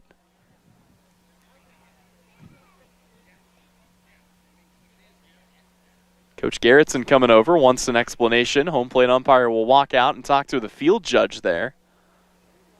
It sounded solid when it hit. Sometimes you can tell, but when it's off the nub of the bat, it's kind of tough to tell, and yeah, that is the call. I think Coach Garrettson may be arguing that the nub of the bat counts for a hit by pitch. Whatever he wants, he is not going to get it here. And it remains a 1-2 count on Casson Clover. Timbrook quickly brings home the pitch, brings it inside again, and just fighting it off as Clover might have been sitting on something off speed that time. Whatever he was looking for, he did not get it. 1-2 the count. Timbrook's pitch on the way. He got him. 8 strikeouts for Stockton Timbrook today, and he is just 1 out away from putting this game to bed early. The man at the plate is Tiernan Potacek. Potacek, as I mentioned, one of the other freshmen getting to grips here in a new-look season for Southeast of Saline. First pitch from Timbrook, misses down and away. Count starts off at 1-0. Olson still aboard at second for Southeast of Saline. 0-1. It's going to be fouled away. And the count starts at 0-2. Boy, there was a car driving back there on the road. Got to be careful where you park. Anytime you roll up to a high school ballpark, you might notice what looks like premium parking. There's a reason no one's there. Stockton Timbrook has been cruising all day. The 0-2. Awfully close. Call the ball just on the outer half. And the count goes to 1-2 on Tiernan Potacek. Timbrook, a big grin on his face after just missing. The 1-2 misses in the dirt. And the count even at 2-2. Seen some really good patience out of Tiernan Potacek. Only a freshman. Hasn't offered it anything here. The 2-2 is called strike. That should have been strike 3 according to the scoreboard. I guess one of those pitches missed, so now the count is full.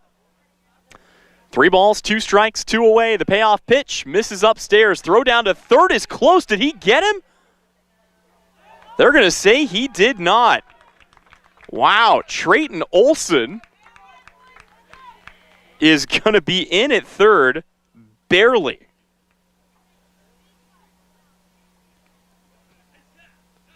It's a little odd because it is a walk of Tiernan Potacek. And it brings up the leadoff man in Grady Gebhardt for a third time. Coach Bartley comes out, and that is going to do it for Stockton Timbrook. Got to see who it is that they might be bringing in relief. Timbrook, I'm sure up above the pitch count that they would have wanted him at.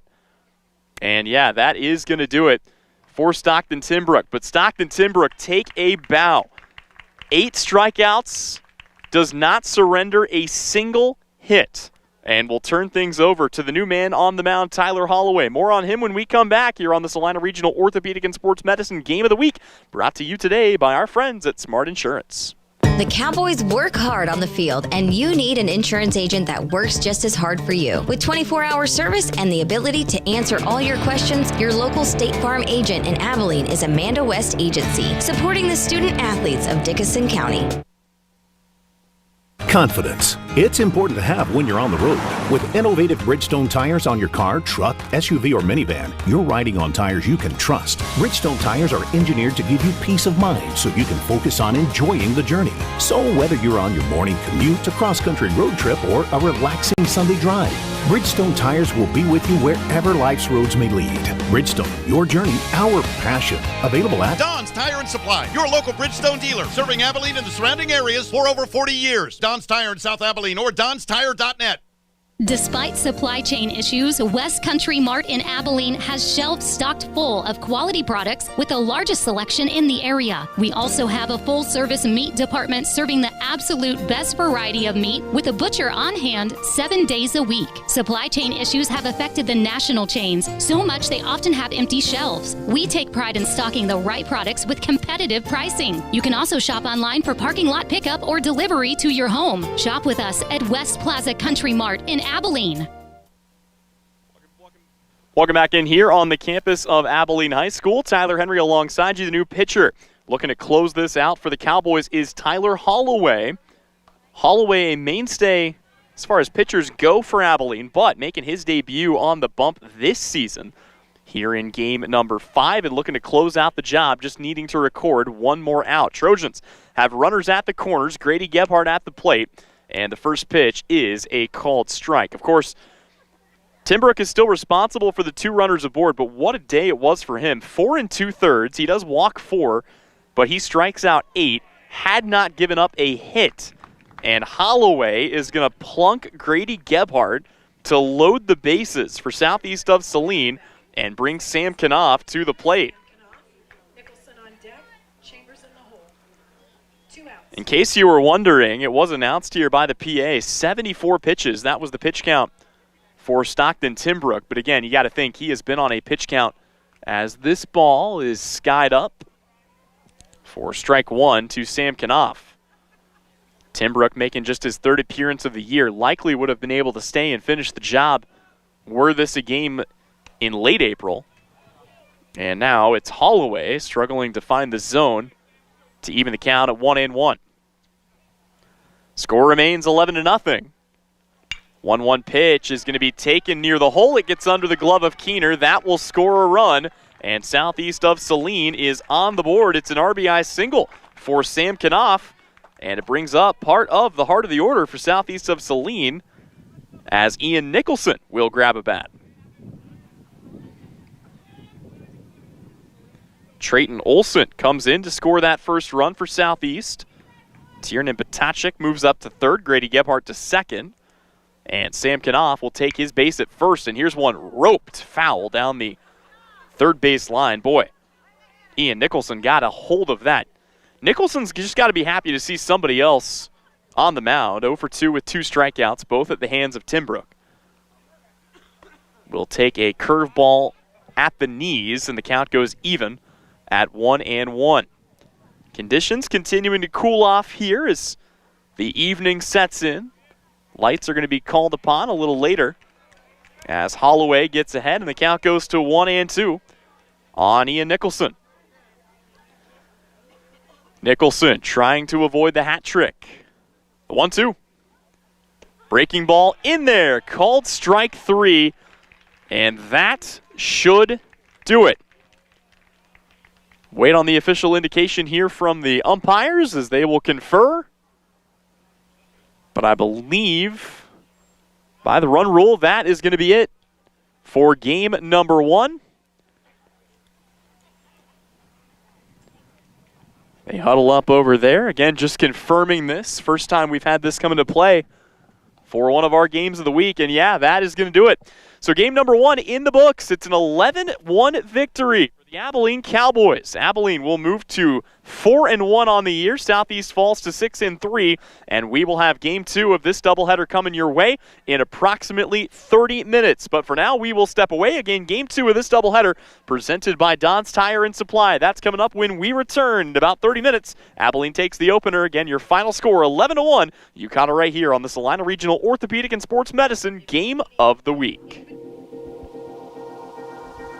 Campus of Abilene High School. Tyler Henry alongside you. Brian Dennett handling production and camera duties today. It's just in time for Game 2 of our doubleheader presented today by Don's Tire and Supply. Southeast of Saline dropped the opener here on the road to this Abilene squad.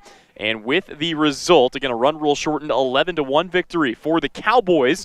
Abilene moves to 4-1 on the year. Southeast of Saline slides to 6-3. But the Trojans won't have to wait long for a shot at revenge as they come back out here for game number 2.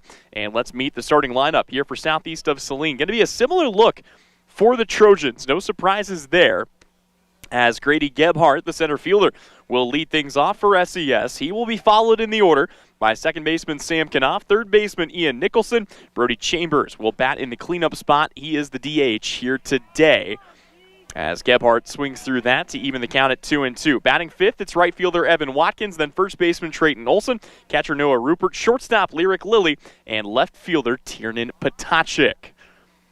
2-2 pitch will miss down and inside. The count goes full. On the other side, it is freshman Jake Bartley on the hill here for the Abilene Cowboys. Bartley has been immaculate so far this year in his freshman season, but he is going to issue a leadoff walk to Grady Gebhardt, and the Trojans are in business here to start this game. Going back to Bartley for a moment, again, the freshman will be making his third appearance of the year, just his first start of the season. He has pitched to the tune of a perfect 0 ERA and a .38 whip. Matter of fact, the only 2 guys to reach base on him so far this year, I believe, came via the walk. Here, a first pitch strike taken by Sam Knopf. Knopf, one of the top bats in this lineup. .550 is his average. Came into the day slugging .650. Runner goes off for second. Throw down to second. It's going to be offline. And a stolen base here for Grady Gebhardt. It's his second steal of the day. Gebhardt's got good wheels. We've known that since the very beginning. Matter of fact, you know that if you've ever seen him on the football field, as once he kicks that into second gear, there really is no catching him. So a runner in scoring position, nobody out. Sam Knopf squares to bunt. And it's right back to the backstop here, fouled away for strike 1. In the field, a couple of changes for Abilene from game 1 to game 2. Tyler Holloway is your starting catcher today. It'll be Clark over at first, Drew Hansen at second, Stockton Timbrook at short, and Heath Hookman tending to the hot corner today. The catcher of last game Zach Miller plays out in left. Kyson Becker in center. Thomas Keener is the starter out in right. As we've got another ball fouled off and out of play here. And, boy, picturesque conditions once again in all but maybe the visual sight. It's about 70 degrees, a light breeze coming in. And really the only thing blocking the sun today has been the smoke and ash from some farmers burning fields in the area. But all told, a great day for a couple of baseball games. Glad we could bring you coverage of this here. Again, this game courtesy of Don's Tire and Supply. Knopf stands in. The 1-2 is going to be chopped down the line. It's going to be bobbled there by Hookman. The runner's going to turn. They're going to wave him around. Gebhardt turns the corner. Miller can't collect it out and left, and the Trojans are going to start this game in the lead. Sam Knopf is aboard at first. It was a tough play there for Heath Hookman. And I would imagine they're going to rule that an error. Boy, hard to fault Hookman, but they don't call it the hot corner because it's coming in cold. Ian Nicholson will grab a bat here, southeast of Saline, looking to jump on this squad as this ball is lifted out to left. This one should be easier for Miller to handle, and he will make the catch for out number 2. Funny thing is, if they do rule that an error on Hookman, it means that Bartley still has yet to give up an earned run on the year. Had a perfect ERA. Nicholson retired, 1 down. Brody Chambers will grab a bat now. Chambers trying to aid his cause. Lefty will toss a pickoff move over to first. And it's the same thing we said earlier in this doubleheader regarding Jake Bartley and just the season he's having already this year, but he is on a tear. You don't see many freshmen put up the kind of numbers that he has. As Chambers sends that out to shallow right, that gets down in front of Keener. And this, oh boy, they almost caught Sam Knopf jogging to second. He is in safely. Boy, Keener came up and delivered a strike. But it's going to be another single here for Brody Chambers. And southeast of Saline, looking to make some more noise here. Runners aboard at first and second. Watkins at the plate. First pitch on its way. Caught chasing a pitch upstairs, and the count starts off at 0-1.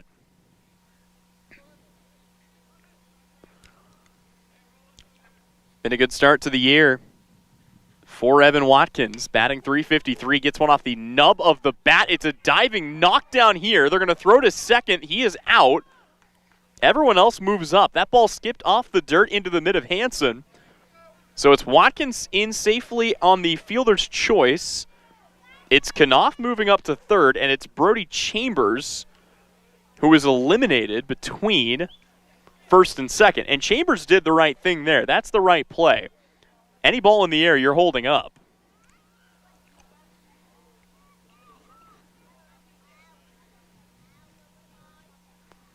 So Trayton Olson will grab a bat. First pitch to him is in for a called strike.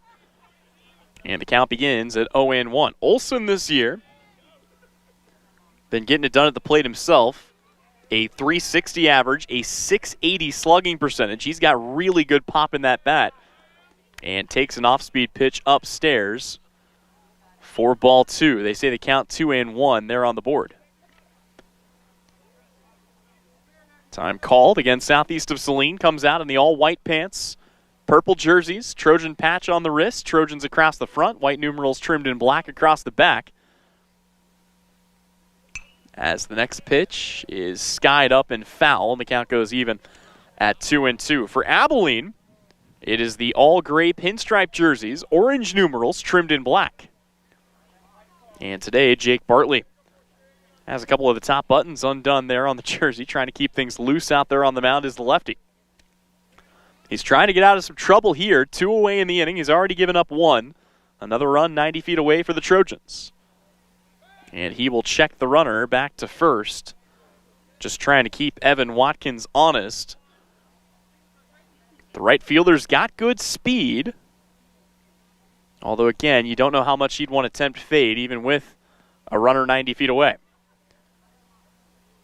Next pitch misses upstairs, and the count goes to 3-1 here on the aforementioned Trayton Olson. For Southeast, even if it does end up that this is a walk, you've got another capable bat in freshman Noah Rupert. Could see an all-freshman battle next, and that's exactly what we're going to get. So it's a walk of Trayton Olson to load the bases for freshman Noah Rupert. Rupert has been batting .316 this year, slugging .421, already 6 hits to his name, including a couple of doubles. But he has been clutch. 9 driven in over the course of the first 8 games, as the infield will come in and have a conference here. Wanting to talk things over with their freshman pitcher, Jake Bartley. Again, for Bartley, this is his first start of the season. Abilene's other 2 starts have been, well, 2 apiece, I should say, by Kyson Becker and Thomas Keener. While we've got a quick break in the action, I want to remind you that coverage of today's game is brought to you by West's Plaza Country Mart in Abilene, with a full-service deli, bakery, and meat counter with butchers on duty daily. You just can't beat West's Plaza Country Mart for variety and price. Trojans back to bat here, fresh count to work with, a freshman on freshman battle. Noah Rupert at the plate, Jake Bartley on the hill. First pitch on the way. In there for a called strike. Shaking his head, Rupert didn't like it. Bases are juiced, though, for Southeast. Sam Knopf at third, Evan Watkins at second, Trayton Olson at first. And getting under that is Rupert. Should be easy enough work for Hansen, who comes over and makes the catch for the final out of the inning. Southeast of Saline, though, able to strike for 1. They're on the board with a 1-0 lead when we return. It's the Salina Regional Orthopedic and Sports Medicine Game of the Week, and it's brought to you today by Don's Tire and Supply. The Bennington State Bank proudly supports local sports and wants each student to know that their hard work and talent is noticed and appreciated. At Bennington State Bank, they care about local communities and are committed to fostering long-term relationships through the delivery of excellent customer service, integrity, and fairness. From helping local businesses to supporting community youth and nonprofits to helping you purchase your dream home or invest in your future, Bennington State Bank is here to help. Give them a call to experience exceptional banking with hometown service. Bennington State Bank, your trusted hometown bank. Member FDIC. The hours of drills, the pre-dawn workouts, the hundreds of laps. It takes hard work, passion, and drive to do what you love. When you're sidelined by injury, Salina Regional Sports Medicine is just as committed and works just as hard to get you back in the game. Salina Regional Sports Medicine, 785-452-7366. SalinaRegionalSportsMedicine.com. Welcome back in here to Abilene, Kansas. Tyler Henry alongside you, southeast of Saline with a 1-0 lead. Abilene coming to bat for the first time today, and they will get a look at a different pitcher here as southeast of Saline sends out who is effectively their ace early in the year. Killian Vaughn has made 4 appearances. This will be his 5th appearance, his 4th start. He has a 2-0 record, but more impressively, how about a 1.4 ERA to go along with a 1.4 whip? He has recorded 12 strikeouts, just 1 walk, and he has only plunked 1 hitter in addition to the damage that he is capable of dealing at the plate. Also, for Vaughn, for what it's worth, he's done all of this as just a sophomore. Talk about the southeast of Saline team. They are exceptionally young, and really it's one of the biggest differences between these two squads, aside from just the level. Of course, Abilene plays at the 4A level. Southeast of Saline plays down in 3A, but SES lost 7 of their starting 9 from a year ago over the offseason to graduation, and then lost another all-league returner due to injury in Cole Gilpin. So it's a team that's still putting the pieces together against an Abilene team that made a state run last year, graduated just 3 guys, and runs it back here this season with pretty much the same gang. Obviously, Lane Hookman has been fantastic as a sophomore, but you look at the big boppers in the Abilene order. Zach Miller, a senior. Drew Hansen, a senior. Stockton Timbrook, and Kyson Becker, seniors as well, plenty of juniors as well. Wow, we got a moment. Let's meet the starting lineup here for the Abilene Cowboys. Thomas Keener leads it off, and he is going to lead it off with a shot well down the line, but foul to make the count 1-2. Keener bats first. He plays right. He'll be followed in the lineup by second baseman Drew Hansen, left fielder Zach Miller, and third baseman Heath Hookman in the cleanup spot today. Batting fifth, it's the shortstop Stockton Timbrook, who will be followed by center fielder Kyson Becker, pitcher Jake Bartley, first baseman Hunter Clark, and catcher Tyler Holloway batting in the cleanup spot today. Lollipop change that time, misses upstairs, and the count goes even at 2-2. Abilene looking to sweep the doubleheader. 11-1, the victory, shortened run rule fashion in the first game. And a breaking ball that comes in and gets Thomas Keener. And that is going to put the leadoff man aboard here for Abilene in the first. So Drew Hansen will step up. He'll grab a bat. Abilene batted around impressively back in that first game. Incredibly enough, they scored 11 runs on only 6 hits, and that has been the start here as well with a walk or a hit by pitch, putting Keener aboard. Abilene's got a ton of speed across the board. It's a big part of their brand as a team. Go back to game 1 of this doubleheader, and they were able to swipe 8 bags against Southeast of Saline in just 4 innings of work as a hitting squad, as this one is fouled away. And you see Keener take off that time. He'll have to turn around and come back.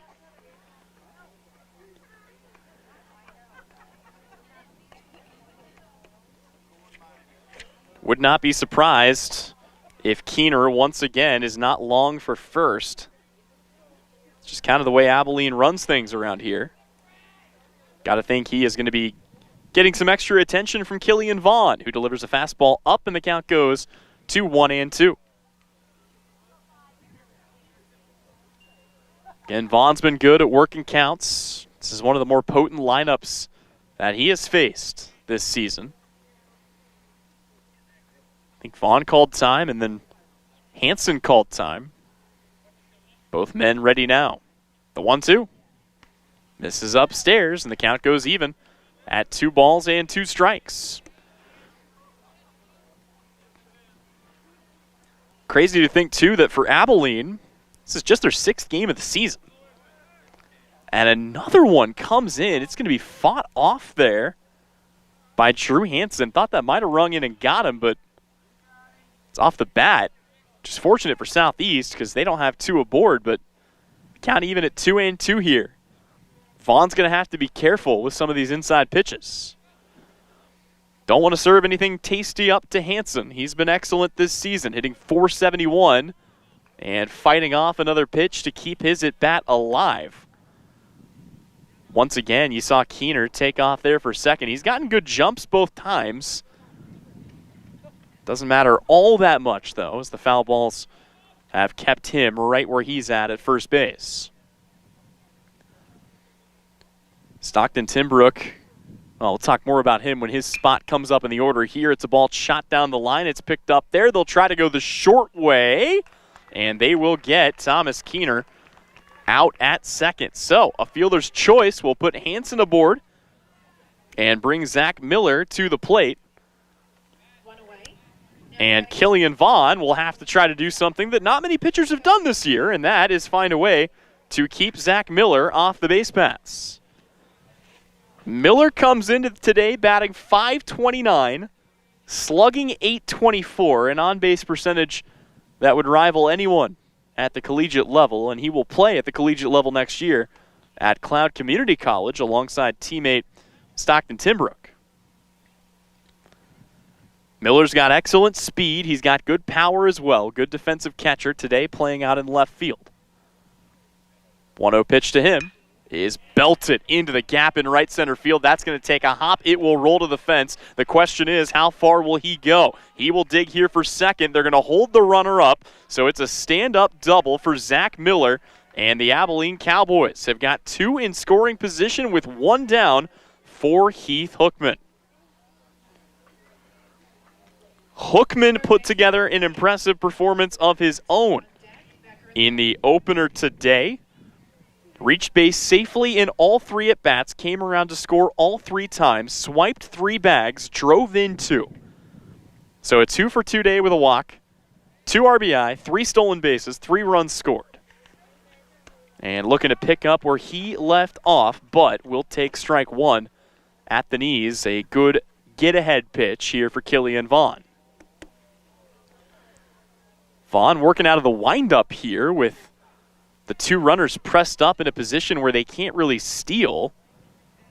It's not a bad idea. I see a lot of guys go to that. If it's more comfortable, you might as well. This is one shot to first. It's picked there by Olson, who will come across, tag the bag. He tries to throw home. Boy, that was closer than I thought it was going to be. Credit to Southeast, though. They take the sure thing at first and then almost find a way to get Hansen, but Drew Hansen does come in to score the tying run, and we are even at 1 apiece here in the first.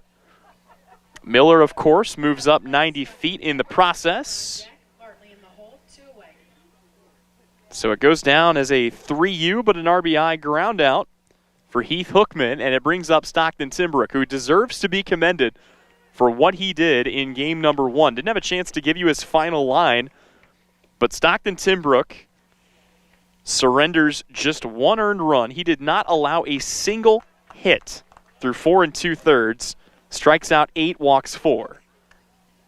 And take a bow, Stockton Timbrook. Again, it was a fantastic game for him. Here trying to help his team on the offensive end. And cuts through a high fastball up and in. That's a great pitch for Vaughn. And he had Timbrook swinging out of his cleats, trying to find a way to connect with that. From the windup, the 1-2. Just off the outside half. Vaughn thought that might have been the pitch that got him out of the inning. Timbrook, thinking like a pitcher, left it be. 2-2 the count. Timbrook digs back in. Another run to take the lead 90 feet away. And Timbrook pops this up. Boy, our cameraman, Brian Dennett, might have a chance at this one. And it is safely away from the equipment and off the concrete here in Abilene. I told Brian before the game, you got to keep your head on a swivel. You never know what you're going to get out here. As we are just behind home plate on the concourse. Here comes the 2-2. And once again, this one lifted, this time out to deep center field, tracking it all the way back to the track, but making the catch is Grady Gebhardt. And that will bring the first to an end. Both teams strike for a run. We've got a 1-1 ball game on our hands after 1 here on the Salina Regional Orthopedic and Sports Medicine Game of the Week, presented today by Don's Tire and Supply. The Cowboys work hard on the field, and you need an insurance agent that works just as hard for you. With 24-hour service and the ability to answer all your questions, your local State Farm agent in Abilene is Amanda West Agency, supporting the student athletes of Dickinson County. Confidence. It's important to have when you're on the road. With innovative Bridgestone tires on your car, truck, SUV, or minivan, you're riding on tires you can trust. Bridgestone tires are engineered to give you peace of mind so you can focus on enjoying the journey. So whether you're on your morning commute, a cross-country road trip, or a relaxing Sunday drive, Bridgestone tires will be with you wherever life's roads may lead. Bridgestone, your journey, our passion. Available at Don's Tire and Supply, your local Bridgestone dealer, serving Abilene and the surrounding areas for over 40 years. Don's Tire in South Abilene or donstire.net. Welcome back in here to Abilene. Tyler Henry alongside you. A 1-1 ball game. After 1, we go to the second inning of play. And before we get things started, want to remind you that coverage of today's game is brought to you by our friends at Smart Insurance. The Cowboys work hard on the field, and you need an insurance agent that works just as hard for you. With 24-hour service and the ability to answer all of your questions, your local State Farm agent in Abilene is the Amanda West Agency, supporting the student athletes of Dickinson County. Southeast of Saline will send 8, 9, and 1 to the plate. It'll be Lyric Lilly, Tiernan Potacek, and Grady Gebhardt due up here for the Trojans to face the freshman in Jake Bartley. Talk about a youth exposition today. Talked a little bit about Southeast of Saline and how young their lineup is. going up against the youngster for the Cowboys here. And Abilene really, I know they've only played in 4 games coming into today, but they've got a stable of 4 guys that they really trust arm-wise, and Bartley figures into that as just a freshman. And they're going to need him moving forward as he gets Lilly lunging at a pitch well upstairs. But you look at the trusted arms here, Kyson Becker and Stockton Timbrook are both seniors. Thomas Keener is a junior. Lilly chased one up, chases one down. The count goes to 1-2. Southeast, this is a potent lineup. We've seen what it can do throughout a 6-game winning streak that was snapped with that first victory. And here it's going to be a 4-pitch strikeout of Lyric Lilly to start the inning off right for Jake Bartley. That'll bring up Tiernan Potachik, who reached on a walk back in the opener of today's doubleheader. Of course, southeast of Saline playing a 4-game set here on the campus of Abilene High School, just a little ways down the road. The softball team taking on Abilene. We'll see if we can't get you a score update or two from a few blocks over as the lights have been turned on here in Abilene. The 1-0 pitch in for a called strike to Tiernan Potachik, and the count goes even at 1-1. Temperature is going to continue to cool into the evening, about 68 degrees at first pitch. Supposed to get a little chilly here tonight. A lot of fans rocking the short sleeves here today. Hope everybody brought some warmer clothes for by the time we get to the 6th or 7th inning. 2-1. Again, lunging out in front. It's been the off-speed stuff for Jake Bartley that's really been cooking today. Let's see what he has or what he chooses to come back with here on 2-2. Off-speed up, left there by Potachik, and the count is worked full. 3 balls, 2 strikes, 1 away in the inning. Payoff pitch, fouled right back to the backstop. Picked there by Grady Gebhardt. Always ready, head on a swivel over in the on-deck circle, and we'll do it again.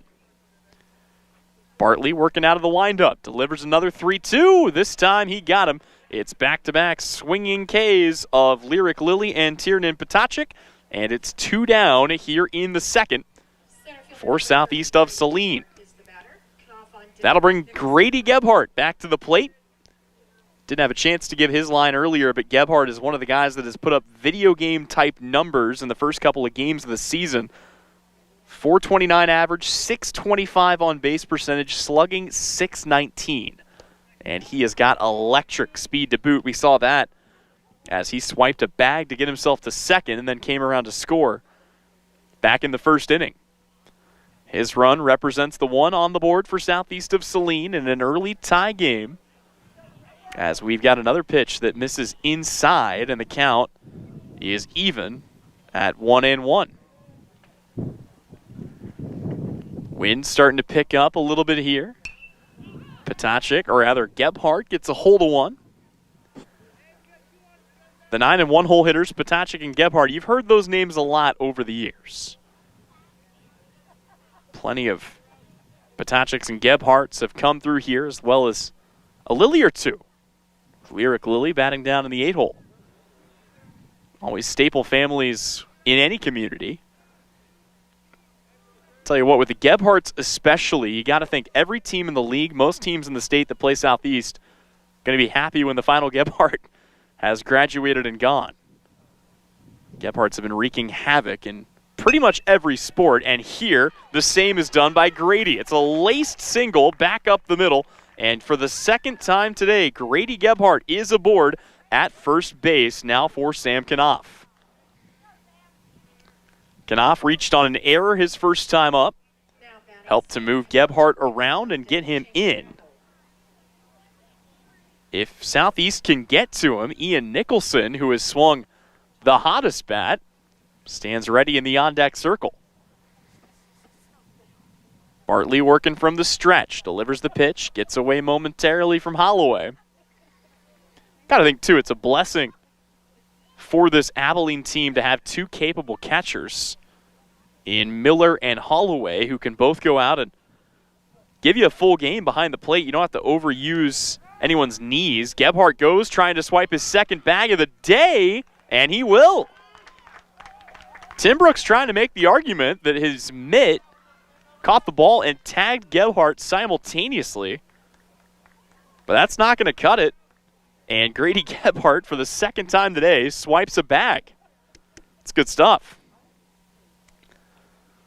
So it falls here to Sam Knopf, the .550 hitter. Again, in a small sample size here early in the year, but still to try to make something happen. Good frame job there for Holloway, but the pitch down and out. And the count goes to 2-1.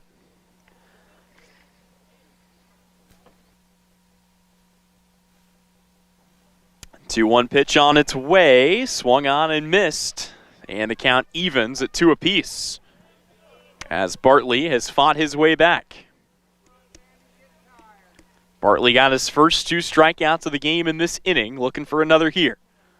The 2-2, Gebhardt goes, and it's going to be taken up the middle again. That's got a chance to get through. It will. Gebhardt is waved, and he will come in to score. Grady Gebhardt has both southeast of Saline runs, and for the second time today, he is going to come home on a ball put in play by Sam Knopf.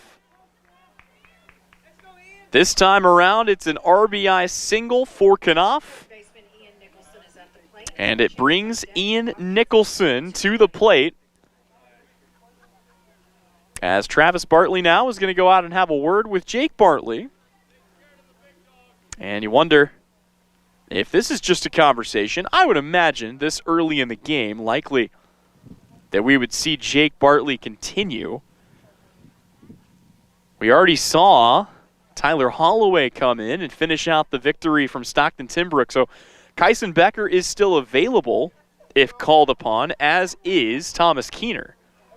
The 2 guys that have started every game for Abilene so far. Of course, Abilene was scheduled to have played 6 games by now, but due to some weather concerns, had their doubleheader against Riley County moved to next Thursday, and that, you got to also think, is going to kind of compress the schedule down a little bit. They're going to be playing a lot of baseball next week.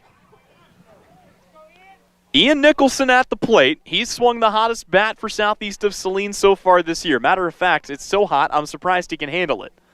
How about 643 with a 1,000 slugging percentage, 9 hits, 2 doubles, 10 driven in, and one of the 3 home runs for SES hit this year. Bartley taking a long look over at first, delivers the pitch in for a called strike. Once again, Nicholson didn't love it. Shakes his head, gets back in the box, he's ready to go. Sam Knopf, the second baseman, aboard at first.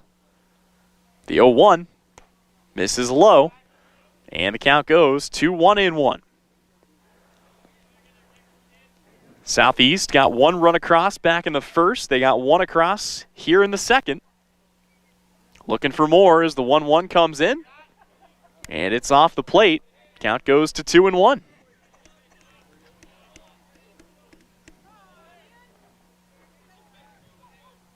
Bartley trying to settle in. The 2-1 pitch. Swung out and missed. Got Nicholson with the off speed. See what he comes back with here. Nicholson, for as good as he's been, was 0 for 3 with 3 strikeouts in the opener. 0 for 1 so far today. Chops 1 to third. It'll be picked there by Hookman. Hookman's throw almost takes him off the bag, but able to keep it there is Clark at first, and that ends the top of the second. But not before the Trojans strike for another run. They get it to take a 2-1 lead here on the Salina Regional Orthopedic and Sports Medicine Game of the Week, brought to you today by our good friends at Don's Tire and Supply. Despite supply chain issues, West Country Mart in Abilene has shelves stocked full of quality products with the largest selection in the area. We also have a full-service meat department serving the absolute best variety of meat with a butcher on hand 7 days a week. Supply chain issues have affected the national chains so much they often have empty shelves. We take pride in stocking the right products with competitive pricing. You can also shop online for parking lot pickup or delivery to your home. Shop with us at West Plaza Country Mart in Abilene. Insurance is something we all need in our business, home, car, and life. But do you really understand what's covered? And most importantly, what you are paying for? Hi, this is Rob Carlson in the Salina office of Smart Insurance. Change is good, especially if you haven't looked at your insurance policy lately. I can help you understand what you need and where the gaps are in your coverage. We provide free quotes and take pride in looking out for you. Smart Insurance, with locations in Salina, Abilene, and Harrington. Give us a call today. Well, a picket fence is forming here for these two teams. Southeast of Saline puts up a run in the first. Abilene puts up a run in the second. Southeast comes back. Actually, correction. Abilene puts up a run in the home half of the first. Southeast of Saline gets one in the visitors' second. And now Abilene will send Kyson Becker, Jake Bartley, and Hunter Clark to the plate. Looking to keep things rolling here for the Cowboys. They got 11 runs back in the first game of this doubleheader. They have played, you talk about a murderer's row of a schedule to start the year. They jump up and play Salina South, a 5A opponent, in their season opener. They take both games off of the Cougars. Then they bounce back and take on a Rock Creek team that went to the state tournament alongside Abilene in Class 4A last year, and they get a split with Rock Creek. And then they turn and face the Southeast of Saline team, which through 8 games has a plus 83 run differential, and they more or less silenced their bats. They gave up just 1 hit on 1 run back in game number 1 of this doubleheader. Game 2 has been a good battle. The man on the bump has a lot to do with that. And strike 2 delivered in to Kyson Becker, who can only watch it go by. This is what you get out of Killian Vaughn, a sophomore with a 1.4 ERA this point in the year, and gets a lunge there, a ball that falls harmlessly back and out of play. Count goes to 1-2. Killian Vaughn, of course, is also one of 2 all-state wrestlers on this Southeast of Saline baseball team. Dual sport athletes all over the place for both sides. As it's another ball hit in the air. This one will stay in the field of play, and Trayton Olson looks up and makes the catch for out number 1. So let's take a look around the diamond, and I'm sure I'm going to miss a couple of guys, especially with how young this Southeast of Saline team is. But just looking at the guys playing for Southeast of Saline right now today, Killian Vaughn and Brody Chambers are both all-state level wrestlers. Grady Gebhardt, a running back for Southeast of Saline on the baseball team, also involved with Southeast of Saline basketball. Knopf, a member of that same basketball team. Trayton Olson consistently in here on the baseball diamond. Here a ball slapped out to center, but the catch is made. Jake Bartley quickly retired by Grady Gebhardt. And then on the other side, we've talked about this already, but boy, you got 2 and 3 sport athletes just all strewn throughout for Abilene. Stockton Timbrook plays football, plays basketball, plays baseball. The same can be said of his battering mate in Zach Miller and of Heath Hookman. Tyler Holloway, a big member of the football team as well, playing on the baseball diamond.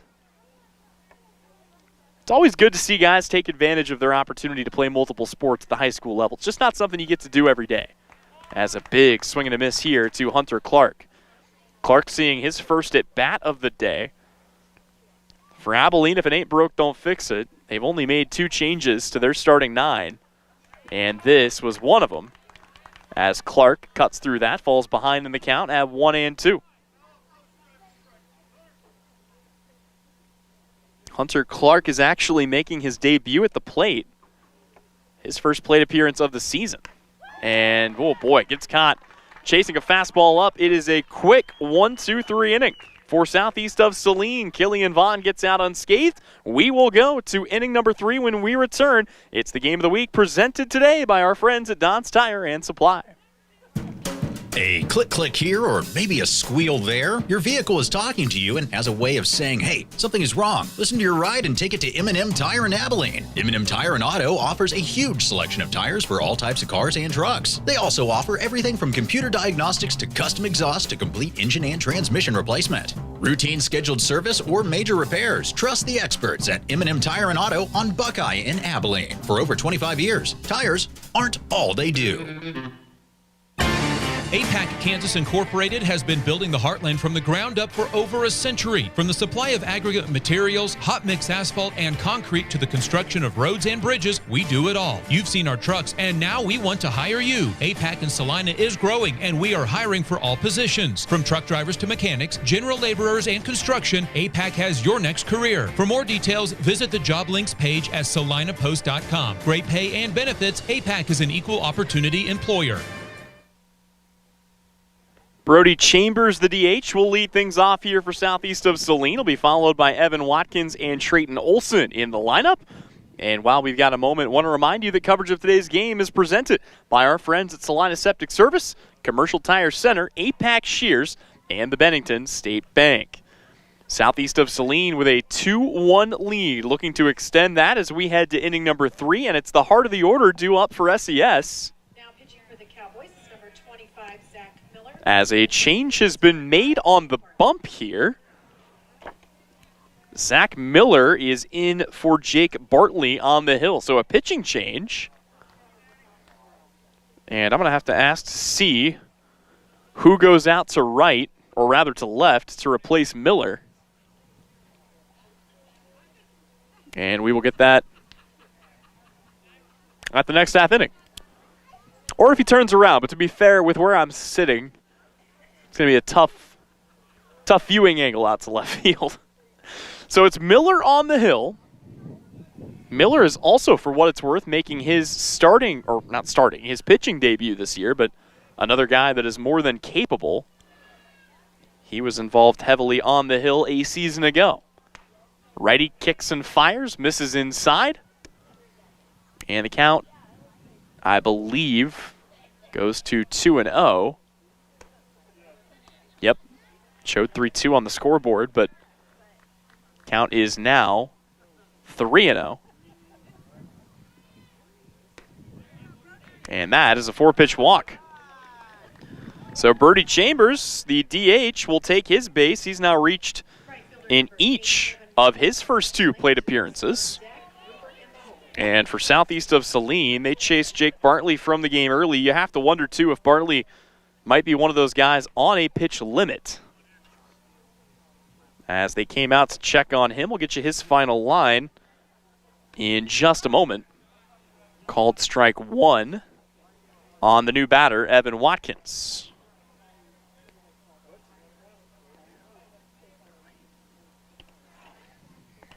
And that is off the helmet of Evan Watkins. Oh, boy.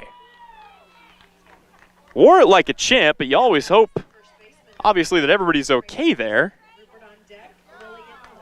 But just giving it, kind of grazed the top of the helmet. If you're going to get hit in the head, that's how you want it done, for what it's worth. Really quickly, the book does close on Jake Bartley. He pitches 2 complete innings. He gives up 2 runs, 1 earned on 3 hits, walks 3, and strikes out 2 before turning things over to Zach Miller. And it's been a bit of a tough start for Miller, who walks Chambers on 4 pitches and then plunks Evan Watkins in the head. Of course, unintentionally. Brings Trayton Olson to the plate. Himself walked back in the first inning. And really turned on the first pitch that he saw. Falls behind in the count at 0-1. Boy, Miller almost gets another one. That was so much movement on that pitch. He's got Trayton Olson ducking out of the batter's box, and then it comes across and clips the inside corner. My goodness. Miller's a crafty guy. Oh, boy, completely pulls the string on Trayton Olson, and that will be the first strikeout of the day for Zach Miller. So he's gone to both extremes, a walk, a hit batter, and then a strikeout. And now we'll face Noah Rupert, who popped out to second in his first at-bat. Rupert stands in from the right side. Time called here for something. And we're ready to go. Miller working out of the stretch, keeping an eye on Chambers at second. Ball's going to be taken up the left side. That is not going to get through. The snag is made. The throw back to first, not nearly in time. So Chambers is going to be retired on a fielder's choice. That's 2 down, as Noah Rupert will take his base at first. Evan Watkins will move up to second. And Lyric Lilly will grab a bat for the second time today. Again, Lilly was not in the starting lineup back in the first game today. Freshman given a chance here to show what he can do. So far, it's just 0 for 1 with the strikeout. And actually, no, looks like Southeast has gone to a pinch hitter. Casson Clover will bat for Lyric Lilly here.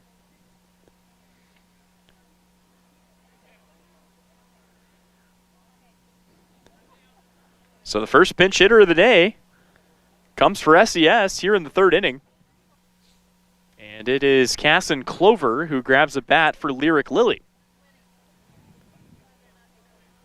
Good chance for Southeast of Saline to get some more runs across here, but they got to move them up first. Runners on first and second. Watkins at second. Rupert at first.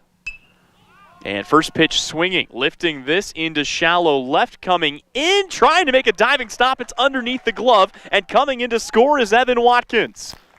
Boy, that was right in between Stockton Timbrook and the new left fielder, which is Jake Bartley. So it was a straight switch. It's not really either of their fault. Since neither of them touched it, it's not an error either. It's just going to be an RBI single for Casson Clover. And it brings Tiernan Potacek to the plate in the same situation, 2 away and 2 aboard. You could have handed that ball to Casson Clover. He could not have thrown it into a better spot. And by the way, if they can get to him, Grady Gebhardt is ready to go in the on-deck circle. Quick pitch, misses upstairs. We see that a little bit out of Zach Miller. Don't see many guys around here do it. It is technically illegal, but he will change up his cadence and just bring the ball home fast. Not in terms of pitch velocity, but in terms of just comes to this ready and he's good to go. Keeps an eye on the runner at second. Big swing and a miss there for Tiernan Potacek. And Southeast of Saline down to their final strike here in the inning.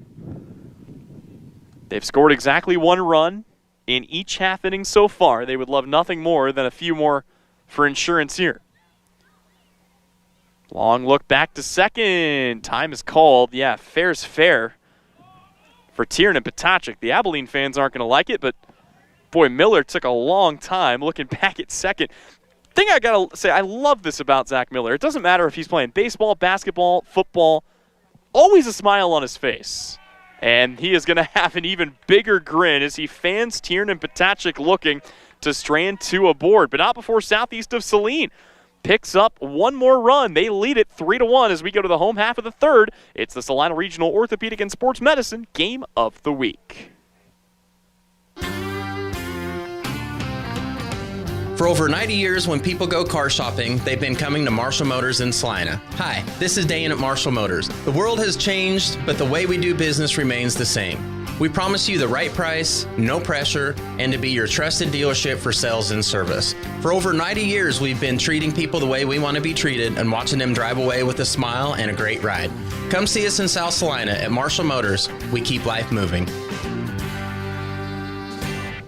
When does normal acute pain become abnormal chronic pain? Chronic pain can be one of 2 types, nociceptive and neuropathic. Each type differs based on what causes it, what it feels like, and what treatments may relieve it. Neuropathic pain can often be managed by a therapy called neurostimulation or spinal cord stimulation. If you suffer from chronic pain, ask your primary care physician for a referral to the Salina Pain Clinic. Our pain specialists will discuss the right options to manage your pain. Online at salinapainclinic.org.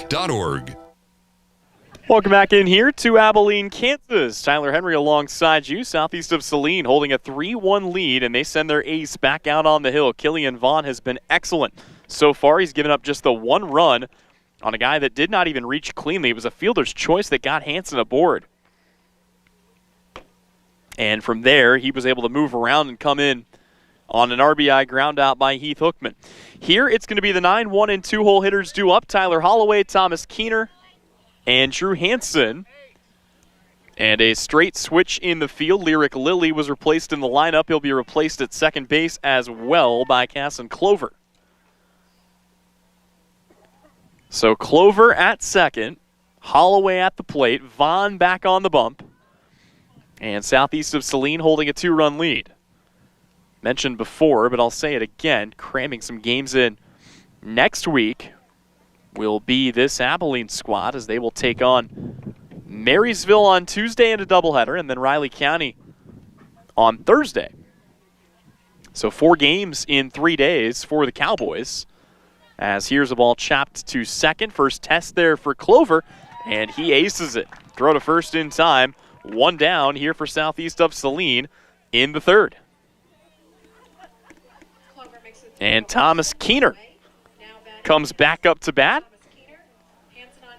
Keener was hit by a pitch back in the first inning.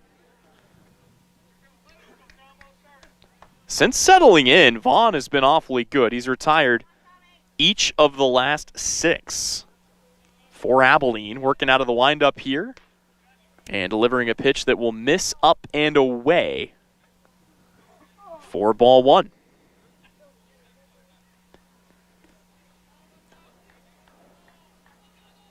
Of course, things starting to get into the full swing of things across all spring sports for both of these schools.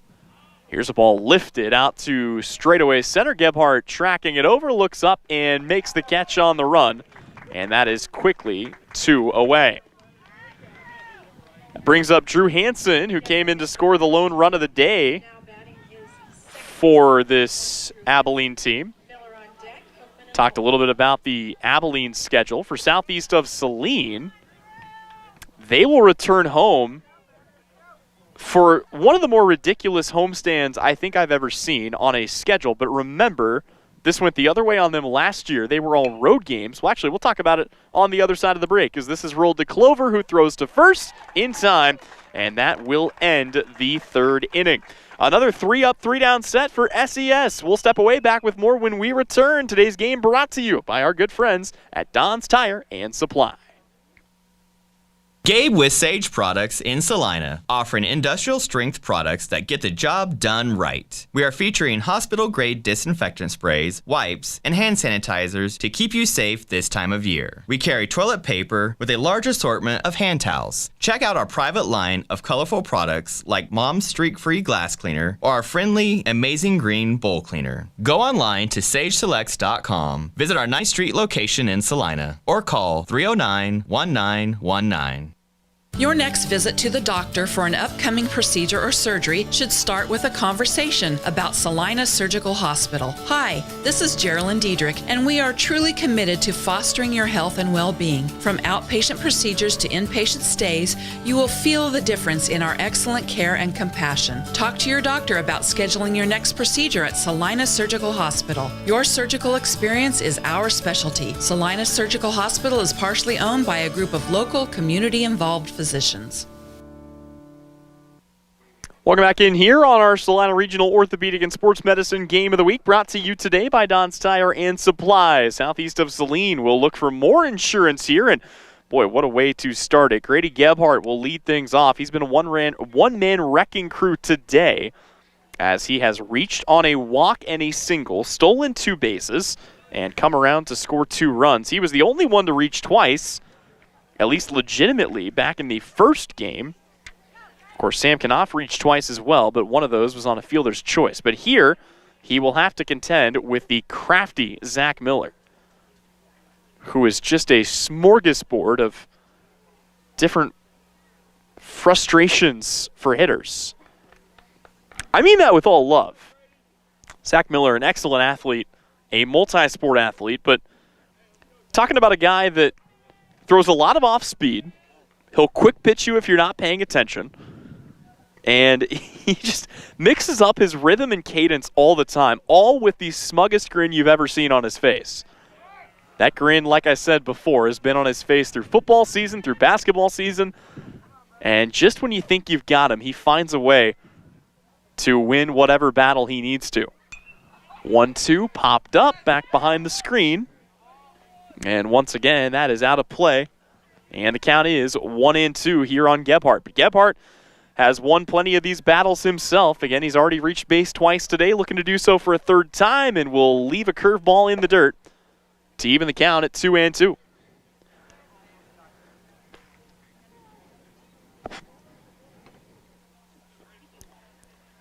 Talking about Southeast of Saline's schedule on the other side of the break, and did want to go back and finish that point as Gebhardt takes down and away, and the count is full. So Southeast of Saline, early in the year, only 2 home games. They played a tournament where they took on Kingman and Sedgwick, and then they did play Wichita Independent twice in the Kingman Invitational as Gebhardt rolls this one. He's going to have a chance to beat the pitcher to the bag, but Miller is maybe the only guy on the diamond that could actually get there in front of him. That is a great play for Zach Miller, showing off the speed, and it's a 3-1 out to bring up Sam Knopf. So Southeast of Saline plays their first 4 games of the season in a tournament. They come back home, they play Smoky Valley in a doubleheader. Then it's 2 doubleheaders here on the road. So they return home next Tuesday. They'll play Sacred Heart at home in a doubleheader on Tuesday, Chapman at home in a doubleheader on Friday. Then the following Thursday, they'll take on Beloit in a doubleheader at home. And then Minneapolis in a doubleheader, also at home, the following Tuesday. So all told, in the month of April, Southeast of Saline is going to play 10 baseball games. 8 of them are going to be in the friendly confines in Gypsum. And then, of course, SES will travel to Ellsworth and Russell to close out their regular season. 1-1 to Knopf, misses in the dirt. Count goes to 2-1. Here on the Trojans' second baseman. Knopf is a junior, one of the Wiley veterans on this group. Takes this pitch, another curveball that misses down and away. Boy, I'll tell you what, Miller's got good movement on that thing. He's just been struggling to locate it here today. But if he can rein that in, that is a nasty pitch to try to deal with, especially if you're sitting on a fastball. Here's one, plunked out into center, that gets down, and Sam Knopf is aboard for the 3rd time today. And he has got another single here. That is 3 straight singles to start the day for Knopf. He is 3 for 3. As I believe they did give him the single instead of the error on the third baseman back in the first. So 2 RBIs for Sam Knopf, who's 3 for 3 today. Ian Nicholson coming to the plate here. Due for a big hit. That might be the one he's been looking for. Down the corner, that's going to get down in front of Bartley. And there is Ian Nicholson's first hit of the day. In either game of the doubleheader, it gets Southeast of Saline with 2 aboard and only 1 out for Brody Chambers. Mentioned before that alongside Killian Vaughn, Brody Chambers is an all-state wrestler. That much could be apparent just by looking at him. He is built. Chambers stands in from the right side, ready to go here. Good power bat in the cleanup spot of the order. Takes the first pitch in for a called strike. Chambers has shown the pop in the bat. Slugging close to 400. 5 hits for him, but looking now to get on for the 3rd time today. His average has come up considerably today. A walk and a single in this game, a walk and a strikeout in the first game. Southeast still working on solidifying this lineup. Not to keep banging on about it, but again, after losing 8 of their starting 9 from a year ago. Fastball low, misses for ball 1. Count stays, or rather goes, to 1-2. Sam Knopf aboard at second. Ian Nicholson aboard at first. And Zach Miller taking a long look. Well, here it's just a quick look back to second. A couple of times, though, we've seen him. He will stare down the runner at second as he kicks his leg to deliver home the pitch. Mentioned before, Miller making his debut on the bump in this game. The 2-2 misses low, and after starting ahead 0-2, Miller now falls behind and fills the count. 3 balls, 2 strikes, 1 down in the inning. Southeast trying to break it open. Payoff pitch. That misses. It's another walk to Brody Chambers. Boy, has he been patient at the plate today. How about 3 walks in 2 games? And the bases are now loaded for Evan Watkins, who himself has reached base twice today. Although the last time was a bit painful. He took a curveball off the dome. It's the second guy that faced Zach Miller, and Miller walked the first, and now Miller is asking for something to be done here as our field umpire comes over and takes a look at something on the mound. Not sure what that was all about. Miller said something to the umpire. He came over and scratched his foot across the deck a couple of times, but here we go. We're ready to go. First pitch swinging. That ball lifted out to center. Becker chasing it in. Tries to make a diving catch, but can't quite do so. Everybody moves up a station, and it's going to be an RBI single for Evan Watkins as Southeast of Saline will take a 4-1 lead. And now the only question for Southeast is, does the 1-run an inning chalk hold? They'd love to break free from that, much as they would enjoy continuing at that pace. They've got a chance to do some real damage here to Abilene with the bases loaded and only 1 out. Trayton Olson at the plate. Boy, gets caught hacking at a curveball on his first pitch. Southeast, again, Nicholson at third, Chambers at second, Watkins at first. And a beautiful breaking ball. Boy, the first one starts in the zone, breaks away. The second one starts right at the letters, inside, breaks into the zone. Miller's ahead 0-2. Tries to get him with a fastball on the outer half. Olson able to lay off.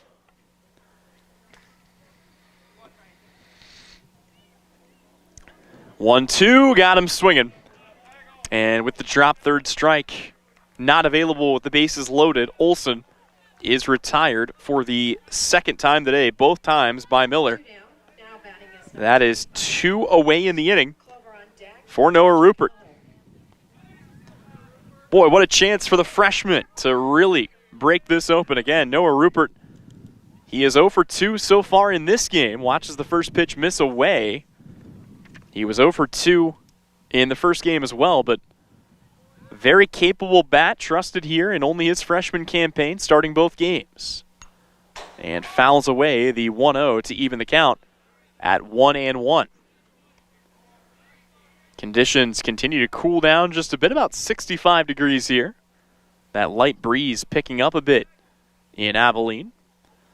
With the bases loaded, Miller works out of the windup, brings home that curveball. That is his bread and butter. I wouldn't go so far as to call him a junk pitcher, but well, he does love the off-speed stuff. And he's had a lot of guys out ahead of it mixing in that fastball. 2-1 fastball there. Rupert, perhaps sitting on an off-speed, is going to have to shorten up a bit. Deuce is wild right now. 2 balls, 2 strikes, 2 away in the inning. Bases loaded for Southeast of Saline. And time called, I believe, that time by Holloway, who wants to go out and have a word with his hurler. That'll give us a chance to remind you that coverage of today's game is brought to you by Don's Tire and Supply in South Abilene on Highway 15. In the shop, on the road, or in the field, Don's Tire is here for you, serving the area for over 40 years. Noah Rupert ready here for the 2-2 pitch. Miller kicks into the windup, delivers it home. Boy, almost comes in and gets him. I think the idea there was to throw that curveball and have it start in and then break to the plate. But here we go. Bases loaded. The 3-2, everybody gets a running start. Ball's going to be shot down the line. That gets through. One comes around to score for Southeast of Saline. They're going to wave Chambers around. Throw to the plate, not in time. Throw back to second is going to be there. And Noah Rupert will be retired to end the inning, but not before Southeast of Saline puts 3 more on the board. The Trojans lead this game, and they lead it big, 6-0, as we go to inning number 5. Rather, the home half of inning number 4. That's next when we come back on our Game of the Week.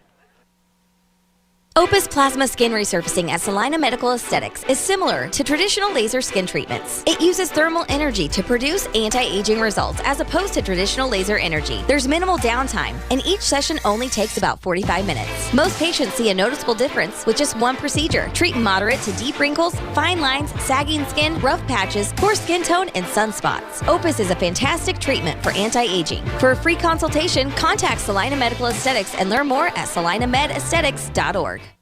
Springtime is here and we're on the go. Visit Commercial Tire Center and get ready to roll. We're driving more and more and getting ready for springtime activities. From the smallest lawnmower tires to passenger tires, farm tires, and the largest truck tires. Call Commercial Tire for repairs that aren't tire related. Our automotive and diesel mechanics will fix it right the first time. Commercial Tire Centers, West Crawford and North 9th in Salina. Commercial Tire Centers, where service is everything. Halfway home from Abilene, Southeast of Saline. Back out in the field, it's a picket fence to start the game, and then a 3-spot in the 4th. They take a 6-1 lead, and that's got to feel good after the 11-0 beatdown that Abilene put on them back in the first game of this doubleheader. But, you know, it was interesting. You wondered if Killian Vaughn might be the guy to get the start in Game 1. Southeast might have pitched him backwards a little bit here as Vaughn comes in as the Game 2 starter.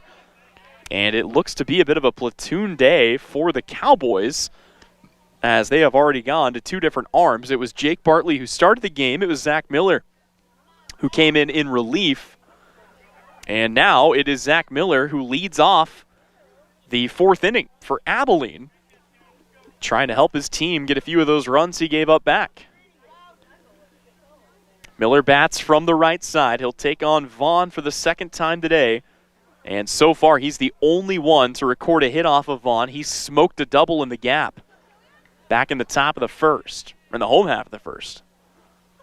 First pitch from Killian Vaughn. He gets a hold of that one. That is out to center. Gebhardt chasing it back to the track, makes the catch, and records the first out of the inning. A loud F8 to start this game, and that brings up Heath Hookman.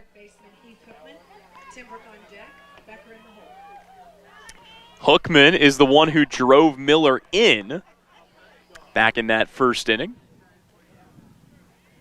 Had an RBI ground out to first, 3 unassisted. Here trying to set the table for the Cowboys. Vaughn looking to continue to cruise. And we'll get a jam shot foul ball back on the Southeast of Saline side of things. 0-1 the count. No, I mentioned it before, but again, a good crowd on hand here in Abilene, Kansas for this doubleheader.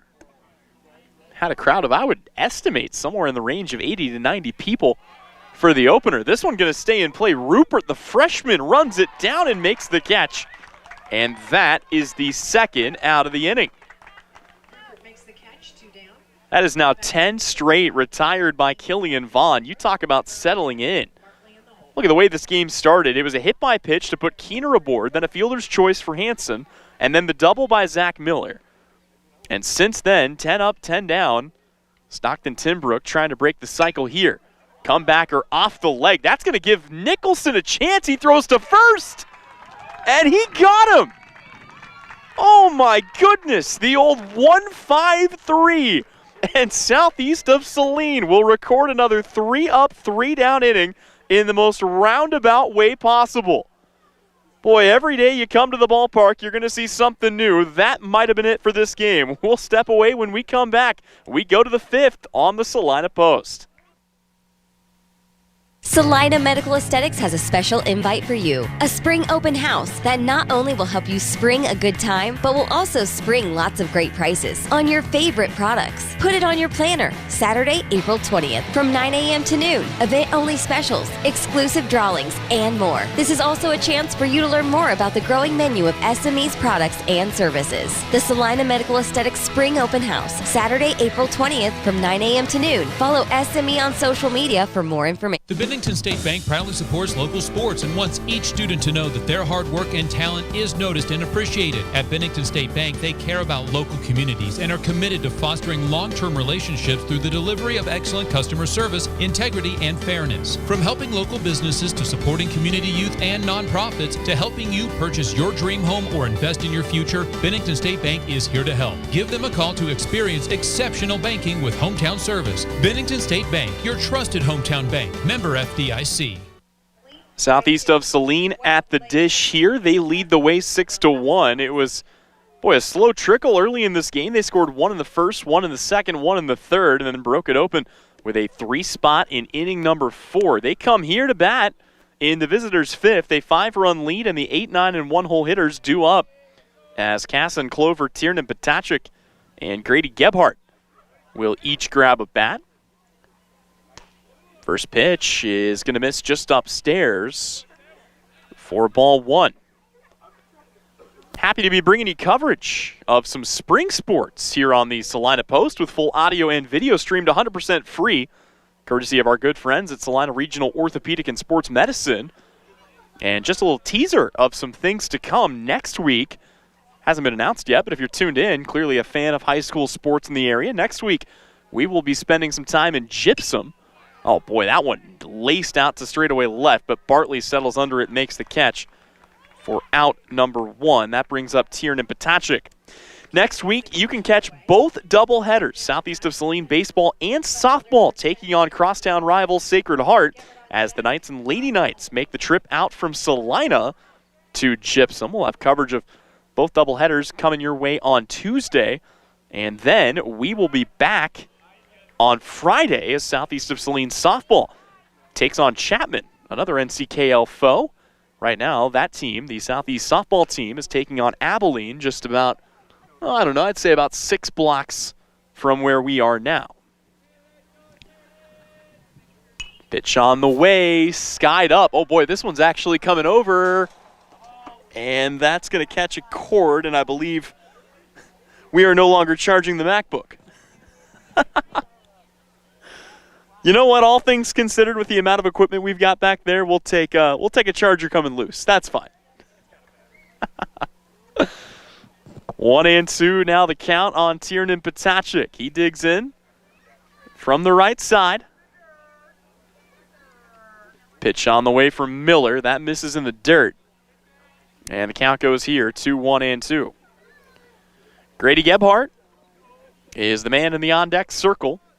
It's been a problem for Abilene today as the 2-2 is in for a called strike 3. Tiernan Patachik is down on strikes. That is K number 4 for Zach Miller. Got to wonder if Miller's on a pitch count today too, not because he played super deep into the basketball season, but just because he hasn't pitched yet this year, at least not in a live game situation. Obviously no stats available. We're not sure who did or did not pitch in the Jamboree, where, among others, this Abilene team took on Smoky Valley, a team that Southeast of Saline wasted no time dispatching of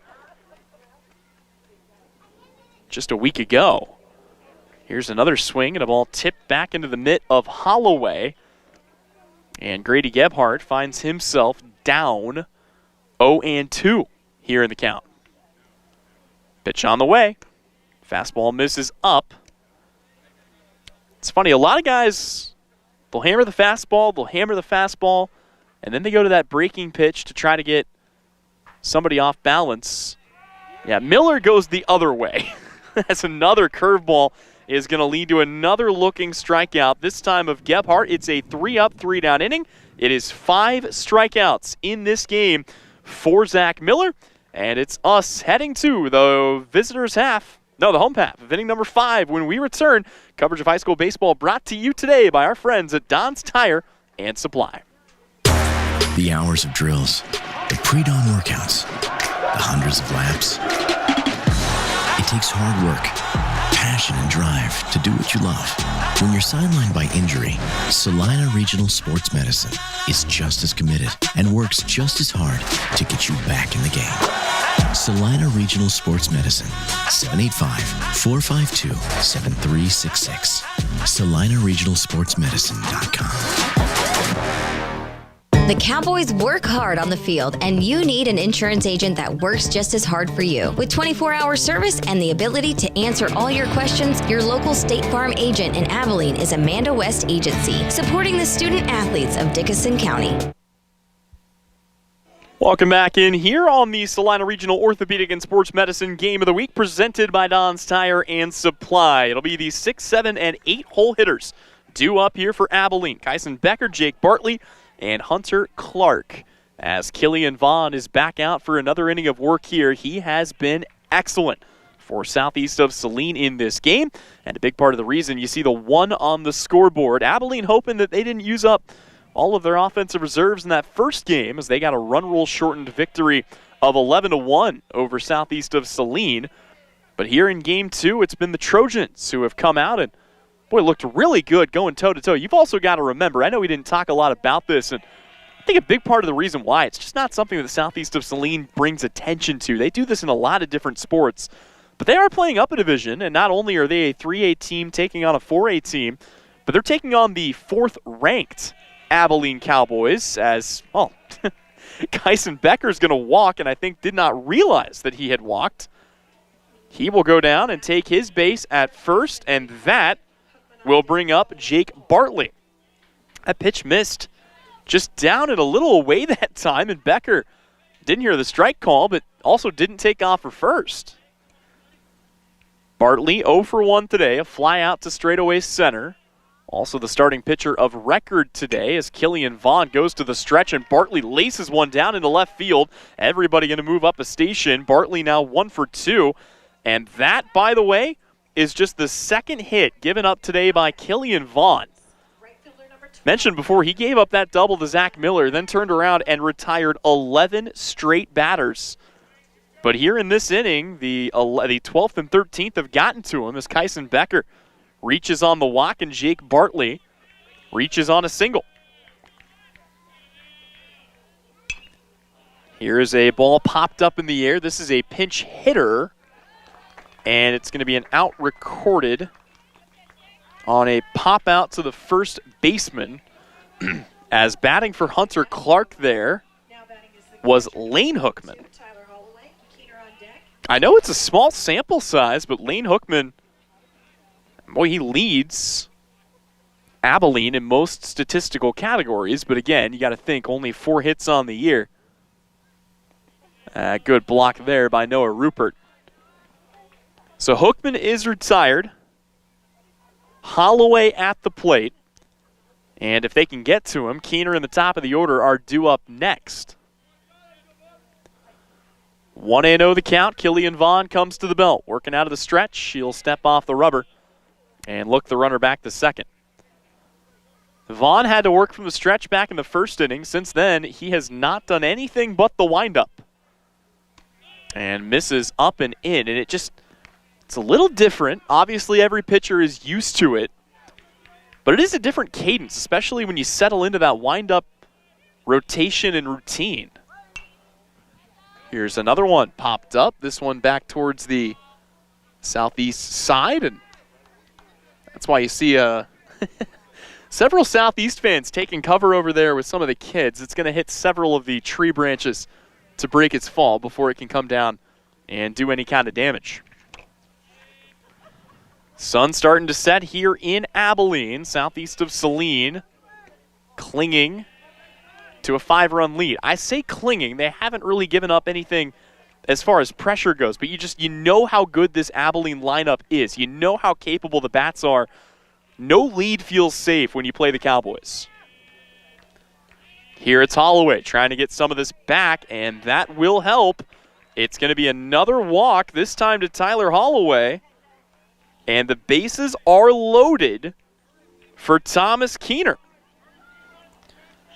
Keener's been hit by a pitch today. He's also flied out to straightaway center, and there we're going to have a pinch runner as Caden Thrower is going to come in to run for Tyler Holloway at first, and Southeast is going to have a meeting on the mound.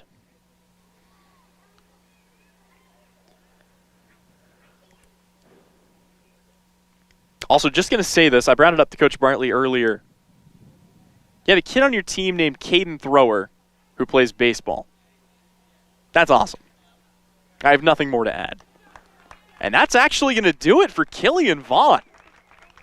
I'm not sure if he was on a pitch count, but that is going to be all she wrote for Vaughn. He's still responsible for the bases loaded. We'll get you an update on the new pitcher when we return. Southeast of Saline still leading at 6-1 on the Salina Regional Orthopedic and Sports Medicine Game of the Week. Confidence. It's important to have when you're on the road.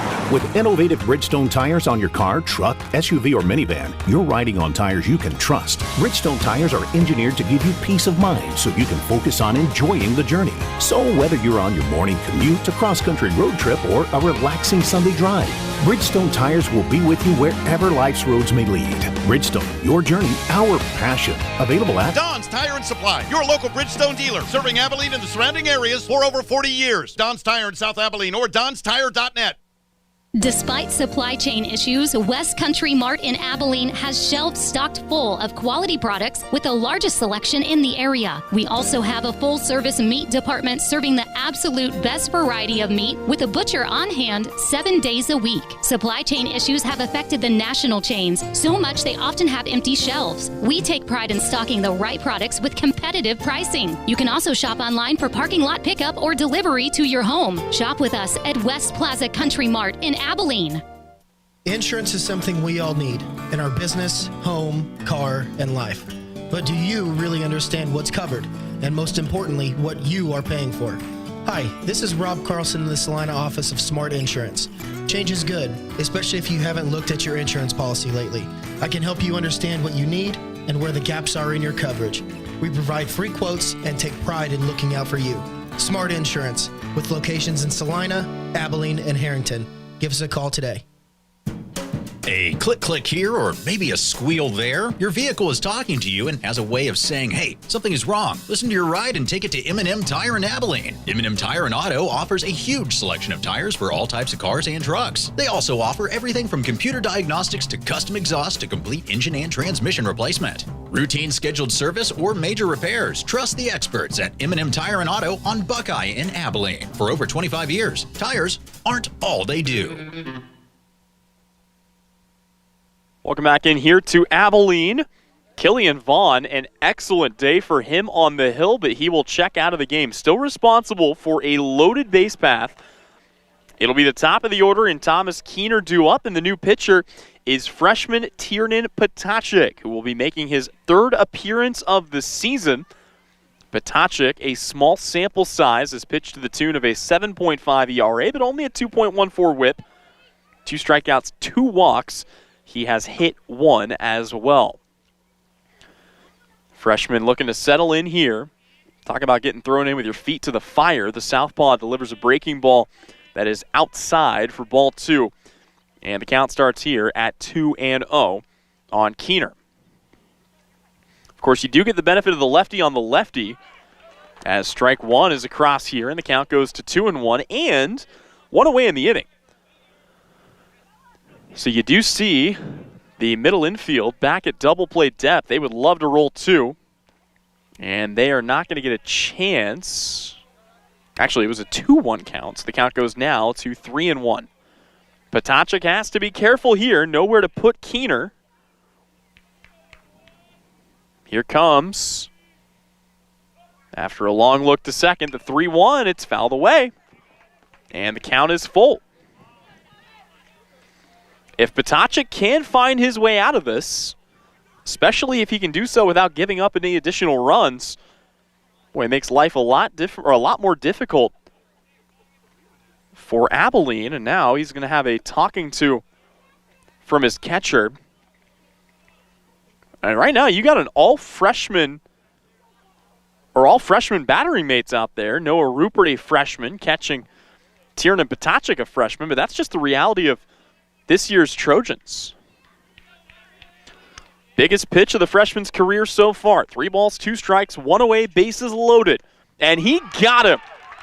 How about it? Tiernan Potacek gets Thomas Keener swinging, but the job is not done yet as Drew Hansen will come to the plate. This is a huge, huge at-bat for both teams. Southeast of Saline looking to get out of the inning, looking to strand the bases loaded, and looking to bail Killian Vaughn, who is still responsible for all 3 runners out, and keep a 5-run lead.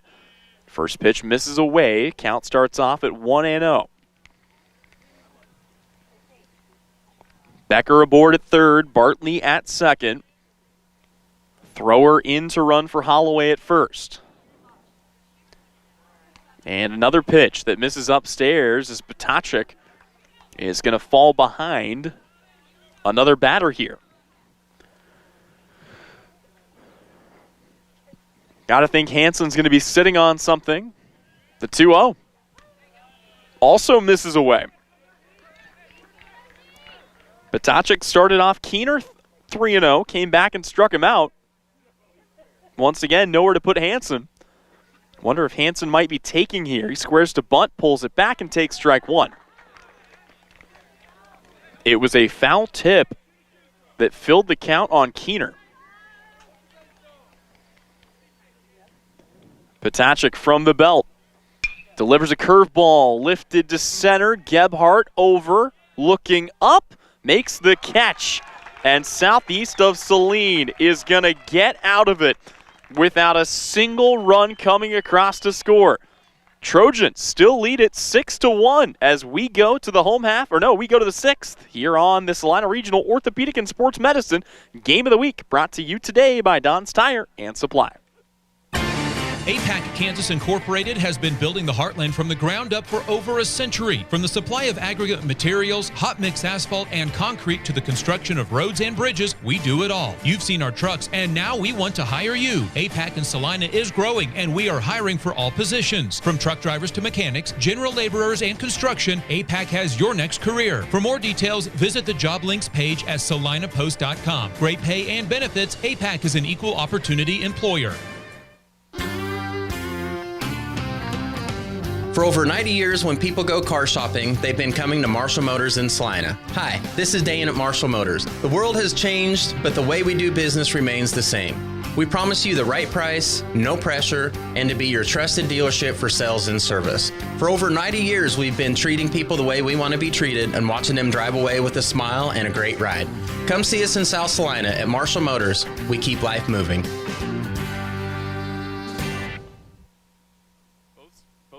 Both starters are now out of the game, but tip your cap to Killian Vaughn. What a start for him. He goes 4 1/3. He gives up just 1 run on 2 hits. Walks 2, beans 1, strikes out 1. More importantly, has kept this a 5-run Southeast lead, and he can thank Tiernan Potacek for stranding the bases loaded. Potacek came in, he got a strikeout and a fly out to center, and now it's Southeast with an opportunity to put more on the board. Again, they lead by 5. First pitch to Sam Knopf is in for a called strike. Knopf, like everybody else, is trying to figure out that curveball from Zach Miller. He is not the first guy to think he needs to duck out of the way when it's actually going to cut back in across the strike zone.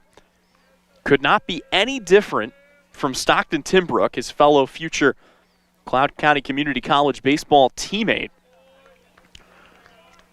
Boy, we saw Timbrook just deliver a bunch of gas and then occasionally mix it up with some of the off-speed.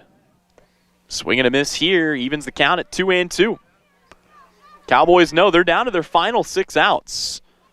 Trying to find a way to come back. It all starts with keeping runs off the board. That is a good start. Strike 3, it's going to be the 6th strikeout. As the runner did go down to first, the throw's not going to get there in time. Oh my goodness, that ball rolled out. I don't know that that's fully legal as Knopf started jogging, it looked like back towards the dugout, and then turned and headed for first. It was very casual. If he went outside the base pass, the strikeout counts. Either way, it's the 6th strikeout of the day. The only question is, will Knopf be allowed to stay at first? That's crazy. Again, it was just Holloway picked it up. He didn't think he needed to apply the tag because it looked like Knopf started heading back to the dugout. And yeah, there you go. That's the problem. Knopf ventured outside the base paths and then turned around and came back. And obviously you don't have to run it out, but yeah, that is going to be the 6th strikeout in a very roundabout way for Zach Miller. Ian Nicholson is back to bat here.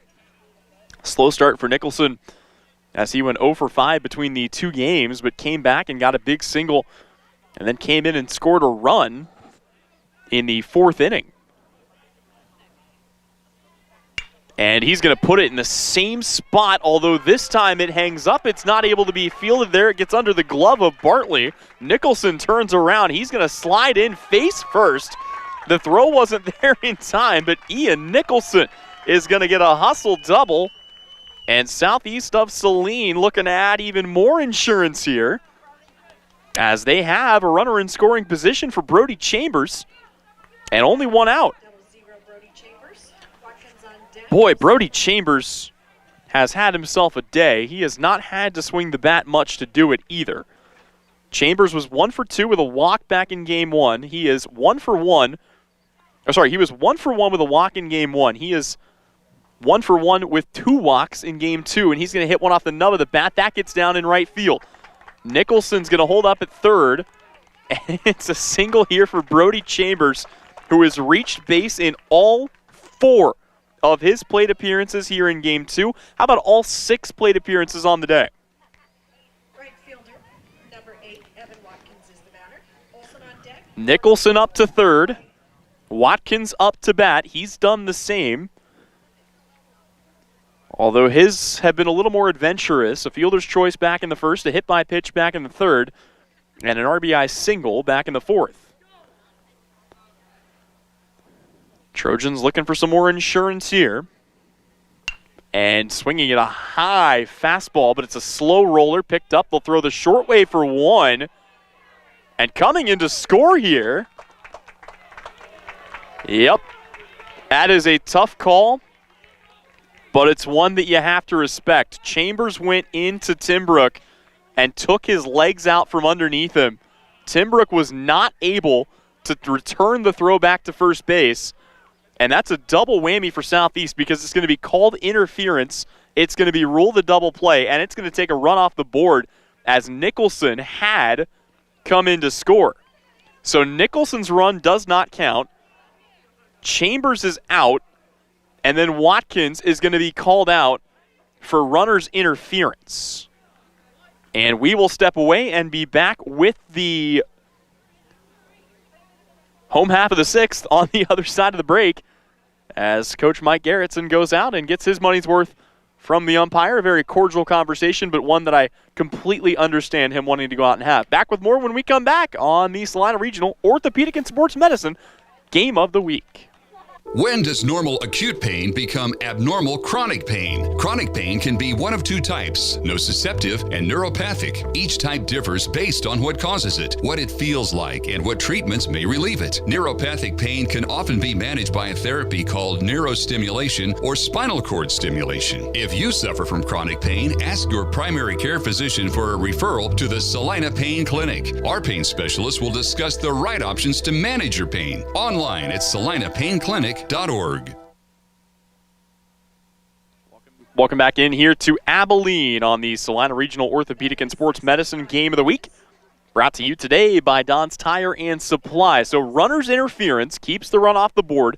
It turns a virtual double play, if you want to call it that, and it flips things over to the home half of the 6th. But if you're southeast of Saline, the math gets awfully simple here. You lead by 5, you need 6 outs. It's as simple as that. They will have to go through the heart of the order one more time, and it starts with Zach Miller, who flew out to center but really got a piece of one. And he is swinging at the first pitch he sees, does the same. My goodness, Zach Miller is just ridiculous. It's another base hit out to right field. Miller, a single and a double today. I'm going to take you back a little bit, though, in case you were not with us for our first spring games of the week, as Heath Hookman will grab a bat here. We opened up our coverage with a doubleheader between Abilene and Salina South, and in that doubleheader, Zach Miller in the first game went 2 for 4 with a single, a triple, an RBI, and a run scored. And then turned around in game 2. He reached base all 5 times. He had 2 singles, a double, a triple, reached on a fielder's choice, stole 4 bases, drove in 2 runs, and came home to score 5 times. So this pitch misses down in the dirt. So then today, for our next game of the week, we come out here to Abilene once more to witness the one-man show at times that is Zach Miller. He reaches base twice, swipes a bag, and scores 2 times in the opener. And now he is 2 for 3, a single, a double, and stands aboard at first base with nobody out. And if you know anything about Zach Miller, doesn't matter that there's a lefty on the mound. Kid is going to try to steal. There's almost no way he doesn't. Potacek looks him back. Here's one lifted out to left, and foul. Boy, Heath Hookman really got a piece of that.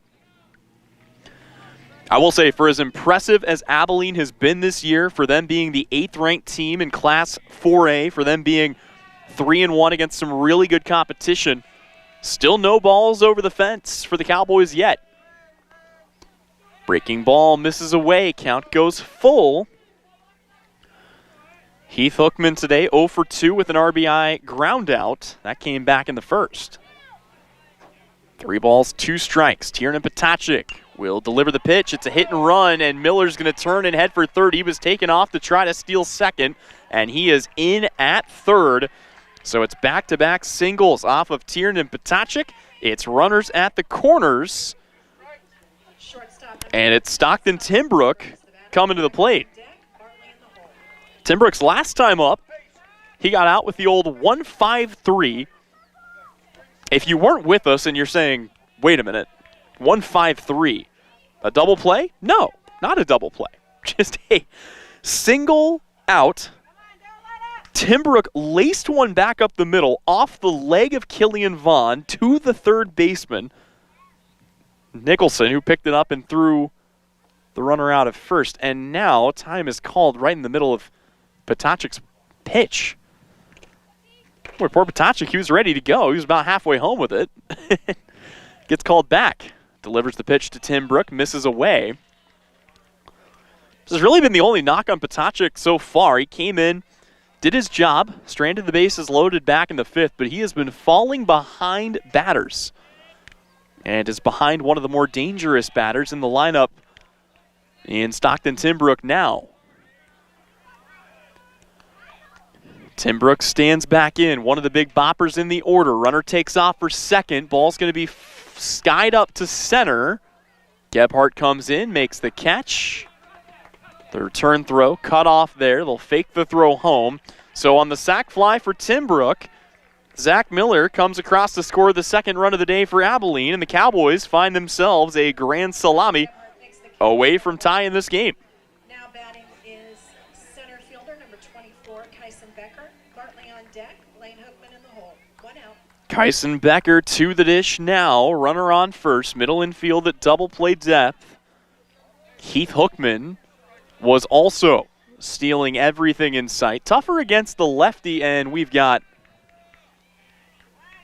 I believe, a little dirt in the eye of our home plate umpire. He'll get himself taken care of here. You got to be careful. A lot of wind, a lot of dust, a lot of dirt today, and of course, some farmers burning fields off in the distance. We've had some ash falling here in Abilene as well. If you're the home plate umpire, you need to see, at the very least.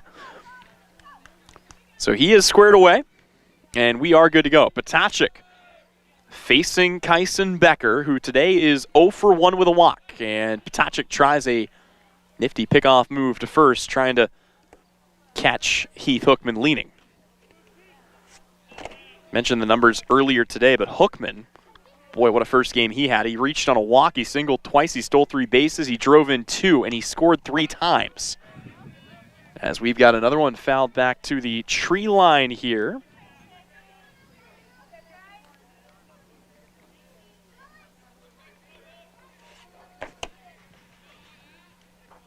So 0-1 remains the count on Kyson Becker. Pitch delivered home. Is skied up and fouled away. And here it's Potachik ahead, 0-2. Potachik trying to help the Trojans record the final 5 outs. The 0-2. Lollipop curve misses up and away. And the count 2-1-2.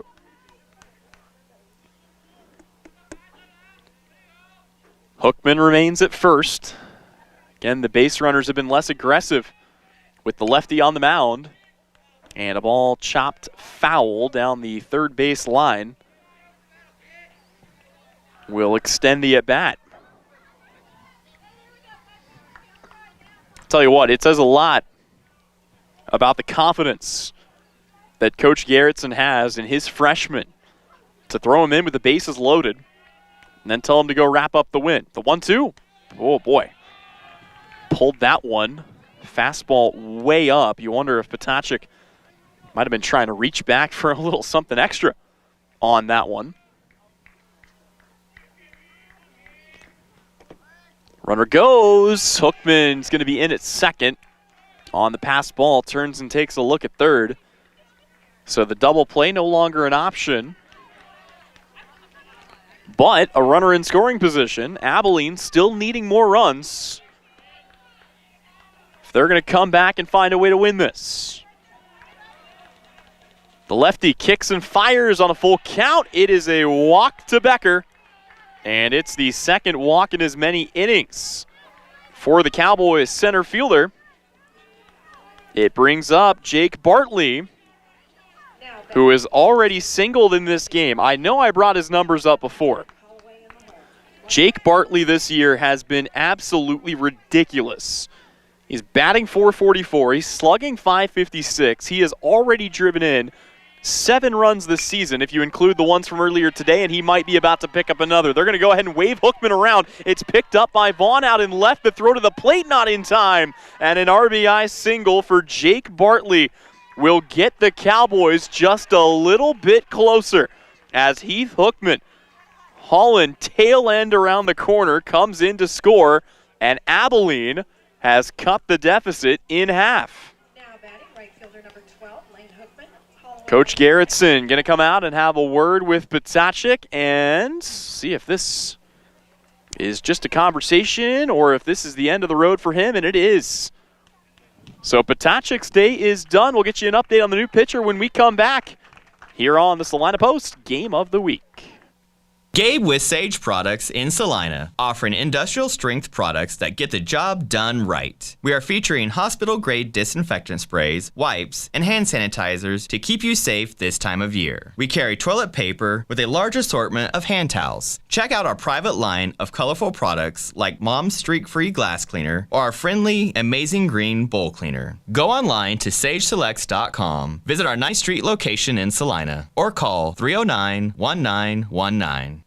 Your next visit to the doctor for an upcoming procedure or surgery should start with a conversation about Salina Surgical Hospital. Hi, this is Geraldine Diedrich, and we are truly committed to fostering your health and well-being. From outpatient procedures to inpatient stays, you will feel the difference in our excellent care and compassion. Talk to your doctor about scheduling your next procedure at Salina Surgical Hospital. Your surgical experience is our specialty. Salina Surgical Hospital is partially owned by a group of local, community-involved physicians. Opus Plasma Skin Resurfacing at Salina Medical Aesthetics is similar to traditional laser skin treatments. It uses thermal energy to produce anti-aging results as opposed to traditional laser energy. There's minimal downtime, and each session only takes about 45 minutes. Most patients see a noticeable difference with just one procedure. Treat moderate to deep wrinkles, fine lines, sagging skin, rough patches, poor skin tone, and sunspots. Opus is a fantastic treatment for anti-aging. For a free consultation, contact Salina Medical Aesthetics and learn more at salinamedesthetics.org. The new pitcher into the game for Southeast of Saline is going to be Trayton Olson, who actually came in relief back in game number 1. He didn't really stretch himself out And he is now going to be thrown in with his feet to the fire as he takes on Lane Hookman, a pinch hit substitute. We'll get your defensive adjustments for Southeast after this first pitch. So, Evan Watkins comes in to play first base. He replaces Olson. And meanwhile, I think Olson is in to pitch. Batachik takes over out in right. So right now it's Killian Vaughn, the starting pitcher, in left. Gebhardt in center. Batachik in right. Watkins at first. And Clover at short. There are more people in the field right now for Southeast that did not start where they are than are not. Knopf stays at second. Nicholson stays at third. Rupert stays as the catcher. And the first 3 pitches for Trayton Olson have missed out of the zone. The 3-0.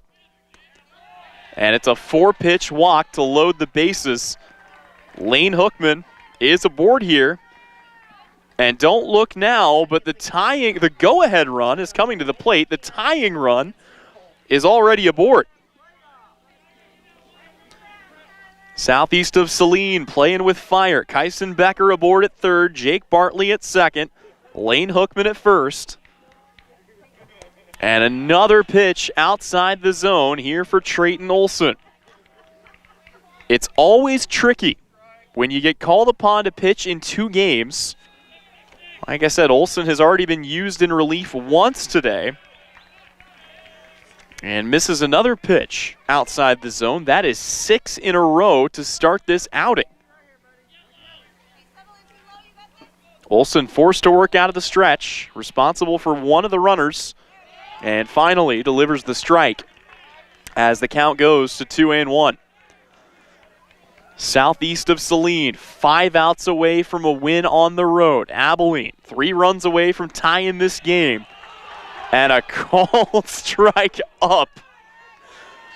Boy, even I'm not sure about that one. Much to the chagrin of the Abilene faithful here. The count is 2-2. Pitch to Holloway. Just outside, awfully close. Count is full, 3-2. These are the at-bats that guys dream of. Bases loaded. In the dirt, ball 4. And a run is walked in. The Cowboys are within 2. Jake Bartley is going to move up to third. Lane Hookman moves to second. Tyler Holloway takes his base. And Kyson Becker comes in to score. Coach Garrettson goes out to have a word with Trayton Olson. It's going to be another courtesy runner. This time it is somebody different. No, it is not. It's Caden Thrower. So Thrower once again brought in to run for Holloway.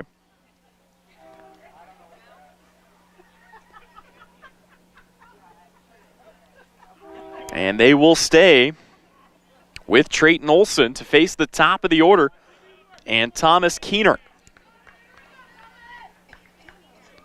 Olson has thrown 8 balls. He has thrown just 2 strikes. Gonna have to find some control here against the lefty Keener. The go-ahead run is aboard right now. The tying run is also on base. And here's one, chopped up to second. It'll be picked there by Knopf. Throw to first is in time. Southeast will trade a run for an out.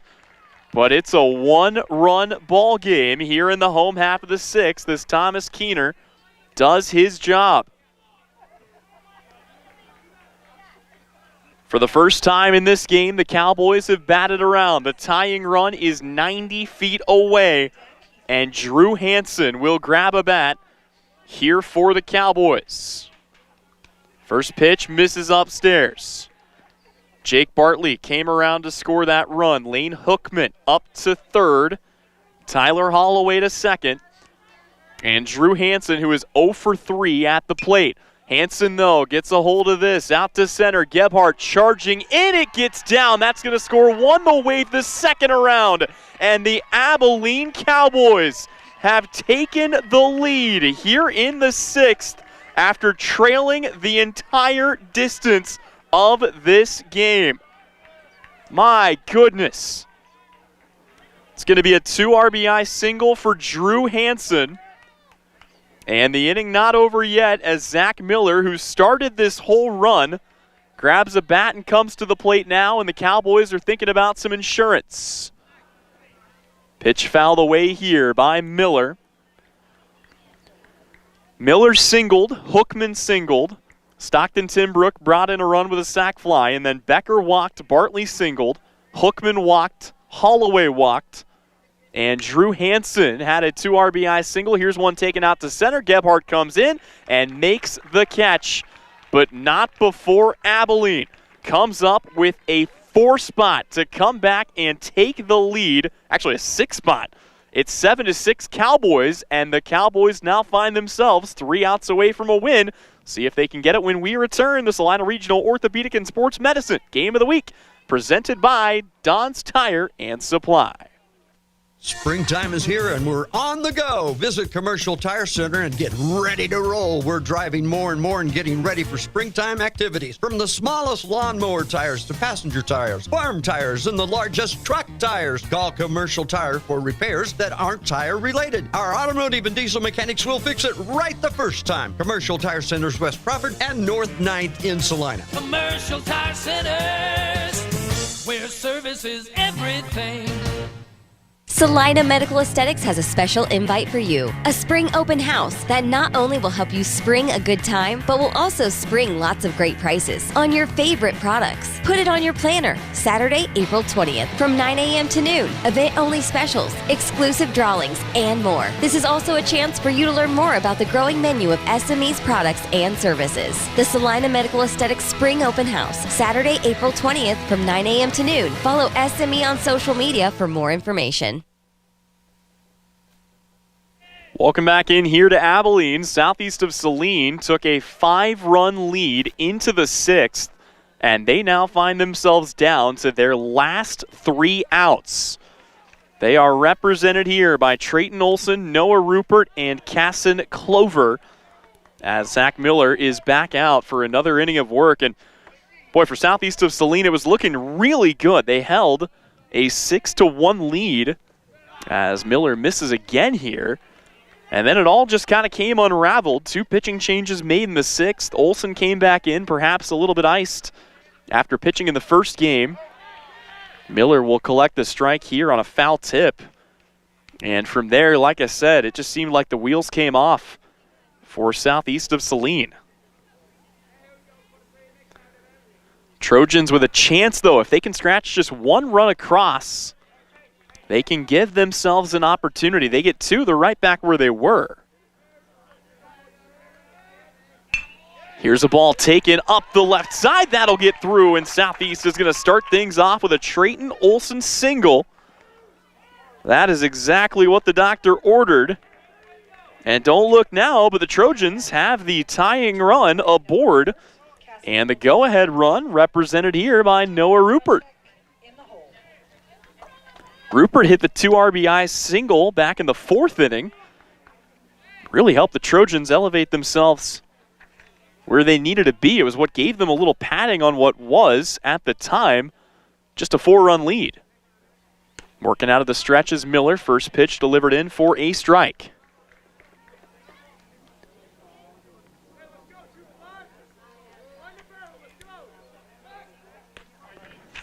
Quick check over to first.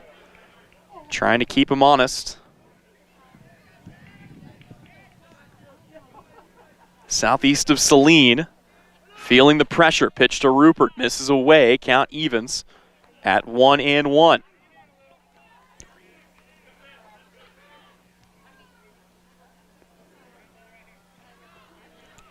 Miller settles in here.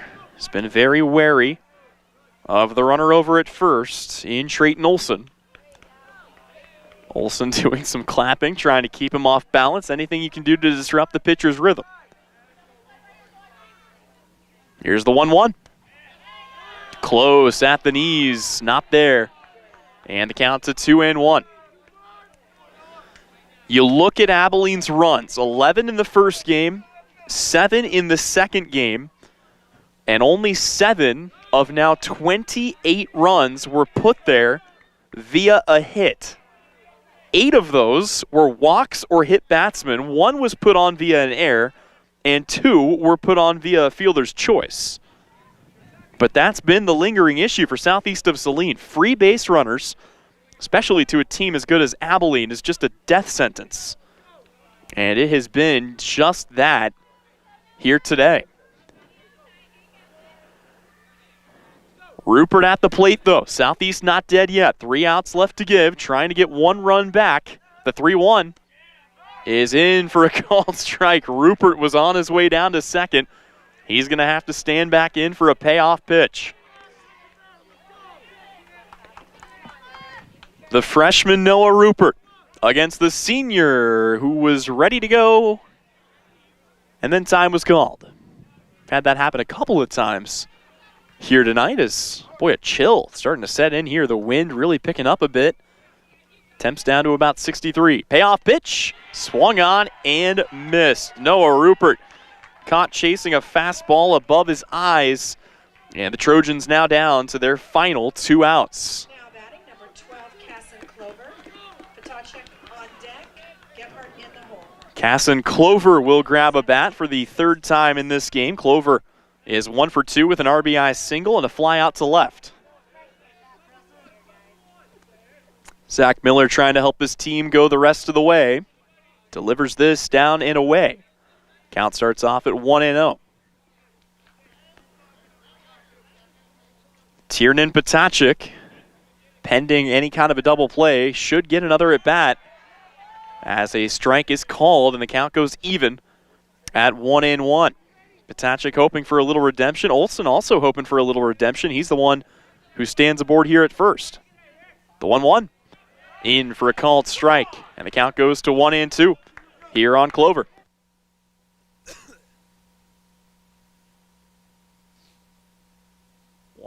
One ball, 2 strikes. Pitch on the way. Misses outside. Throw down to second on the stolen base attempt. It's going to hit the runner, and he's heading for third. Trayton Olsen is going to be in at third base on a ball that caroms off his knee. And Southeast of Saline has the tying run 90 feet away with only 1 out. Oh my goodness.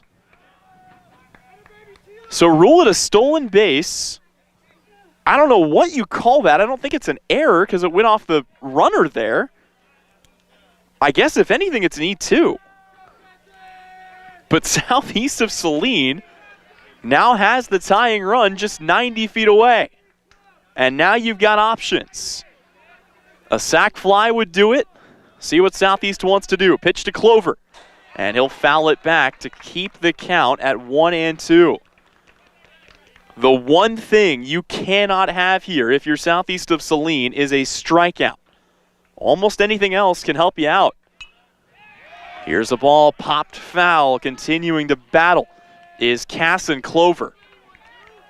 This has been an impressive performance for Clover.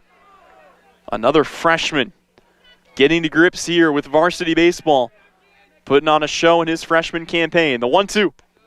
Good breaking pitch. Misses upstairs, and the count evens at 2 balls and 2 strikes.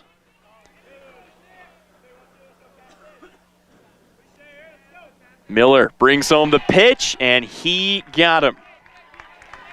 Back-to-back swinging strikeouts on fastballs upstairs, and consequently the 7th and 8th strikeouts for Zach Miller, who finds himself 1 out away from Abilene, sweeping this doubleheader set, and he'll have to take on a 3rd freshman to do it as Tiernan Patachek, looking for redemption, comes to the plate, takes the first pitch for a ball at the knees.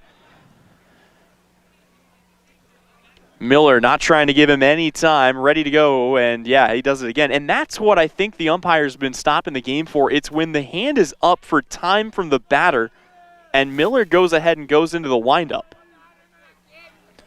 1-0 from Miller. Just off the plate, outside for ball 2. Patachek 0 for 3, 3 strikeouts today. And almost puts one down the line, but makes the count 2-1.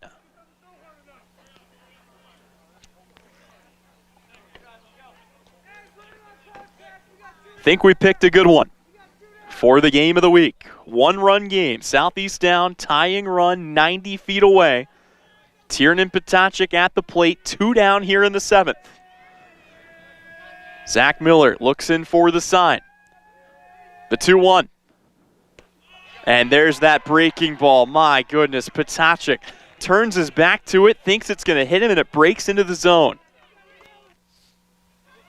Trojans down to their final strike. Miller from the windup, the 2-2. Got him. And that is the game. The Abilene Cowboys come out of absolutely nowhere.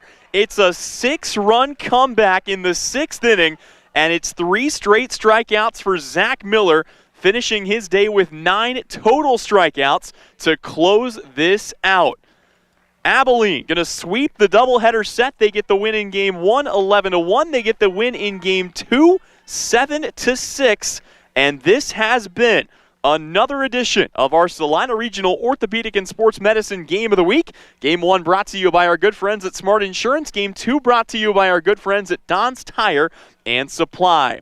That'll just about do it for us, but one last time for producer and engineer Brian Dennett, for myself, Tyler Henry, that will wrap it up. We'll see you next time on the Salina Regional Orthopedic and Sports Medicine Game of the Week.